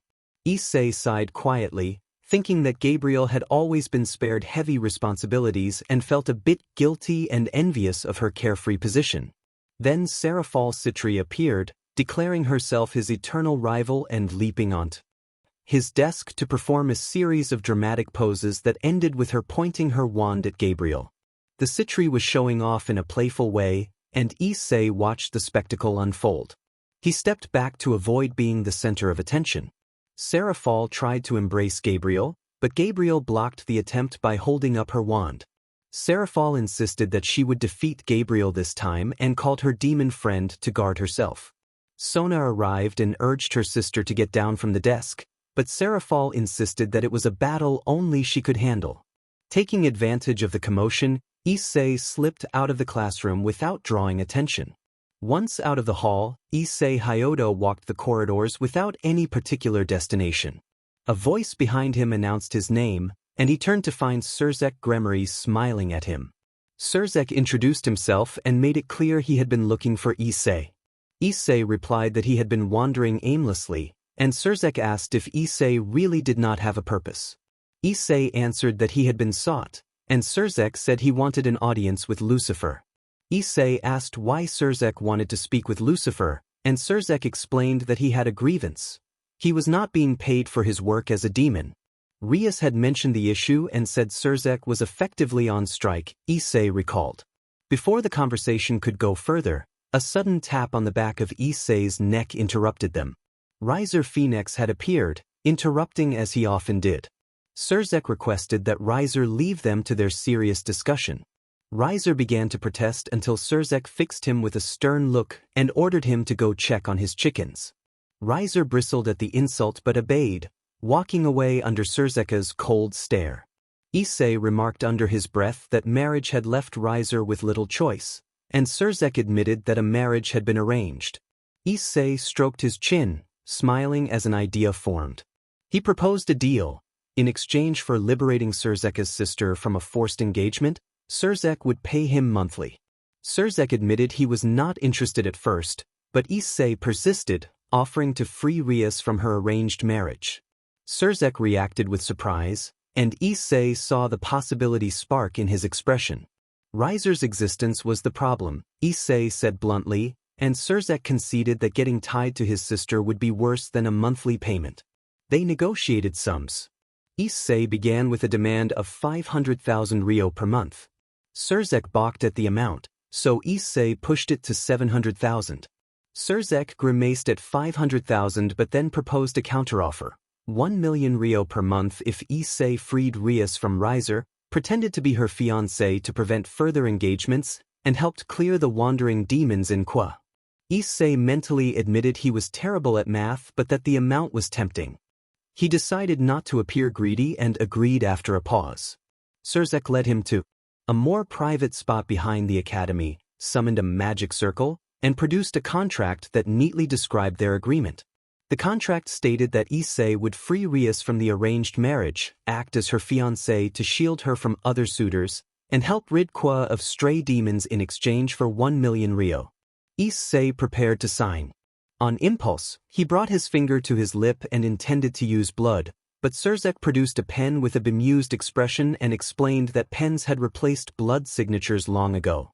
Realizing the practicality, Issei took the pen and wrote his name on the contract. They sealed the deal with a handshake and matching smiles. Surzek placed an arm around Issei's shoulder in a friendly, possessive gesture and declared that they would get along well.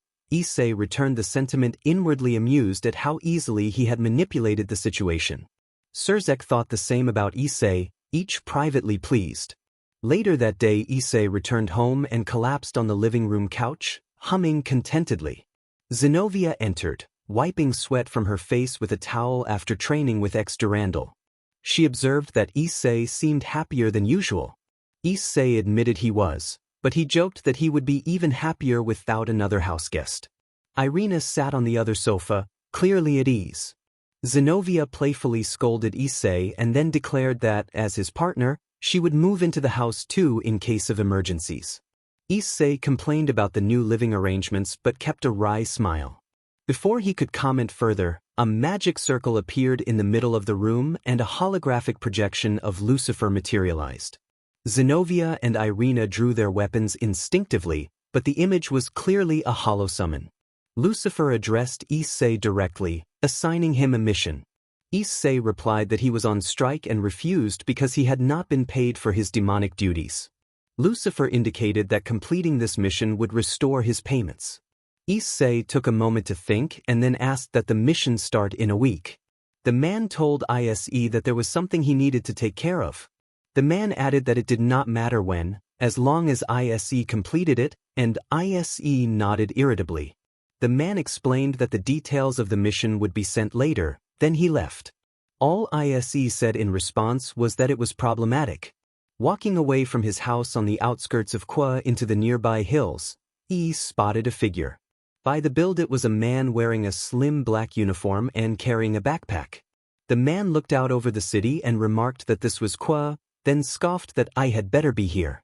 With no further words, the man continued walking toward the city. His POV. Issei sat wearily on the living room sofa after returning from Ajuka's laboratory. He found his front door destroyed and a calm blue-haired woman unpacking in the guest room.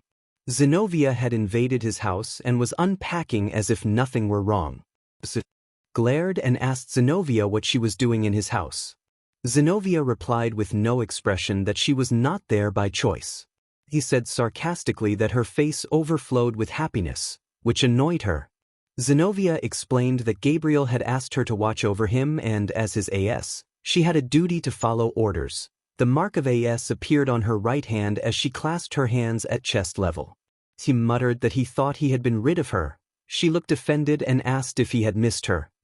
He scoffed that she would like that and told her to leave. Zenobia repeated that Gabriel had tasked her with watching him because Gabriel did not trust him. He laughed and accused her of being a bad liar. He stood and walked to the bathroom while Zenobia wondered why Gabriel would worry about someone like him. She reminded herself that a command from Gabriel was a command and resigned herself to obey, sighing that she had no choice but to put up with him. Flashback. 2 days after the peace treaty meeting, Elohim and his retinue returned to heaven. Gabriel stood with Zenobia, his expression pleading rather than commanding. Gabriel asked Zenobia to please look after Issei. Zenobia protested that he was already with the demons. Gabriel insisted that she still take care of him. Zenobia asked why. Gabriel explained that, believe it or not, Issei was a very good person. Though physically strong, he was mentally fragile and needed someone he could rely on. Zenobia apologized and said she did not think she was that person. Gabriel clarified that he did not ask her to become that person, only to be there when help was needed. Zenobia stared at Gabriel, confused because she considered Issei rude, exasperating, crude, and violent, and she could not understand Gabriel's concern. Seeing Gabriel's pleading expression, she closed her eyes, sighed deeply, and agreed to obey Gabriel's order. And a flashback. Zenobia sighed again, resigned that she had no choice but to endure the situation. Issei later went to Lucifer's office to conduct an interview he had been planning. Lucifer sat at his desk with a disinterested expression while signing and sealing papers. Issei explained that, despite Lucifer's reluctance, he had come to interview him personally. Lucifer asked Issei to leave. Issei said he would leave after Lucifer answered his questions. Issei asked who had become Mrs. Lucifer. Lucifer replied that it was a woman. Issei pressed for names and how they had met. Lucifer said they had met during the war. Issei mocked the idea of romance. Lucifer stated that the woman had been attracted by his money. Issei noted that this was a classic answer and asked about Lucifer's relationship with Elohim. Lucifer described it as terrible. Issei mentioned that someone had said Gabriel was Lucifer's favorite and that Lucifer loved him. Lucifer denied it. Issei asked whether, as a child, Lucifer had once feared his own shadow, and Lucifer denied it. Issei then asked whether as a child Lucifer had liked Michael and had fallen because of that. Lucifer demanded to know who was spreading those lies. Issei answered that Azazel was the source, and Lucifer raised a finger to his ear as a communication ring appeared. Lucifer ordered Surzek to mobilize the forces and prepare to confront the Grigori. As Issei departed, he told Lucifer that if Azazel asked, he should say it was over Valley, and then he ran out of the office.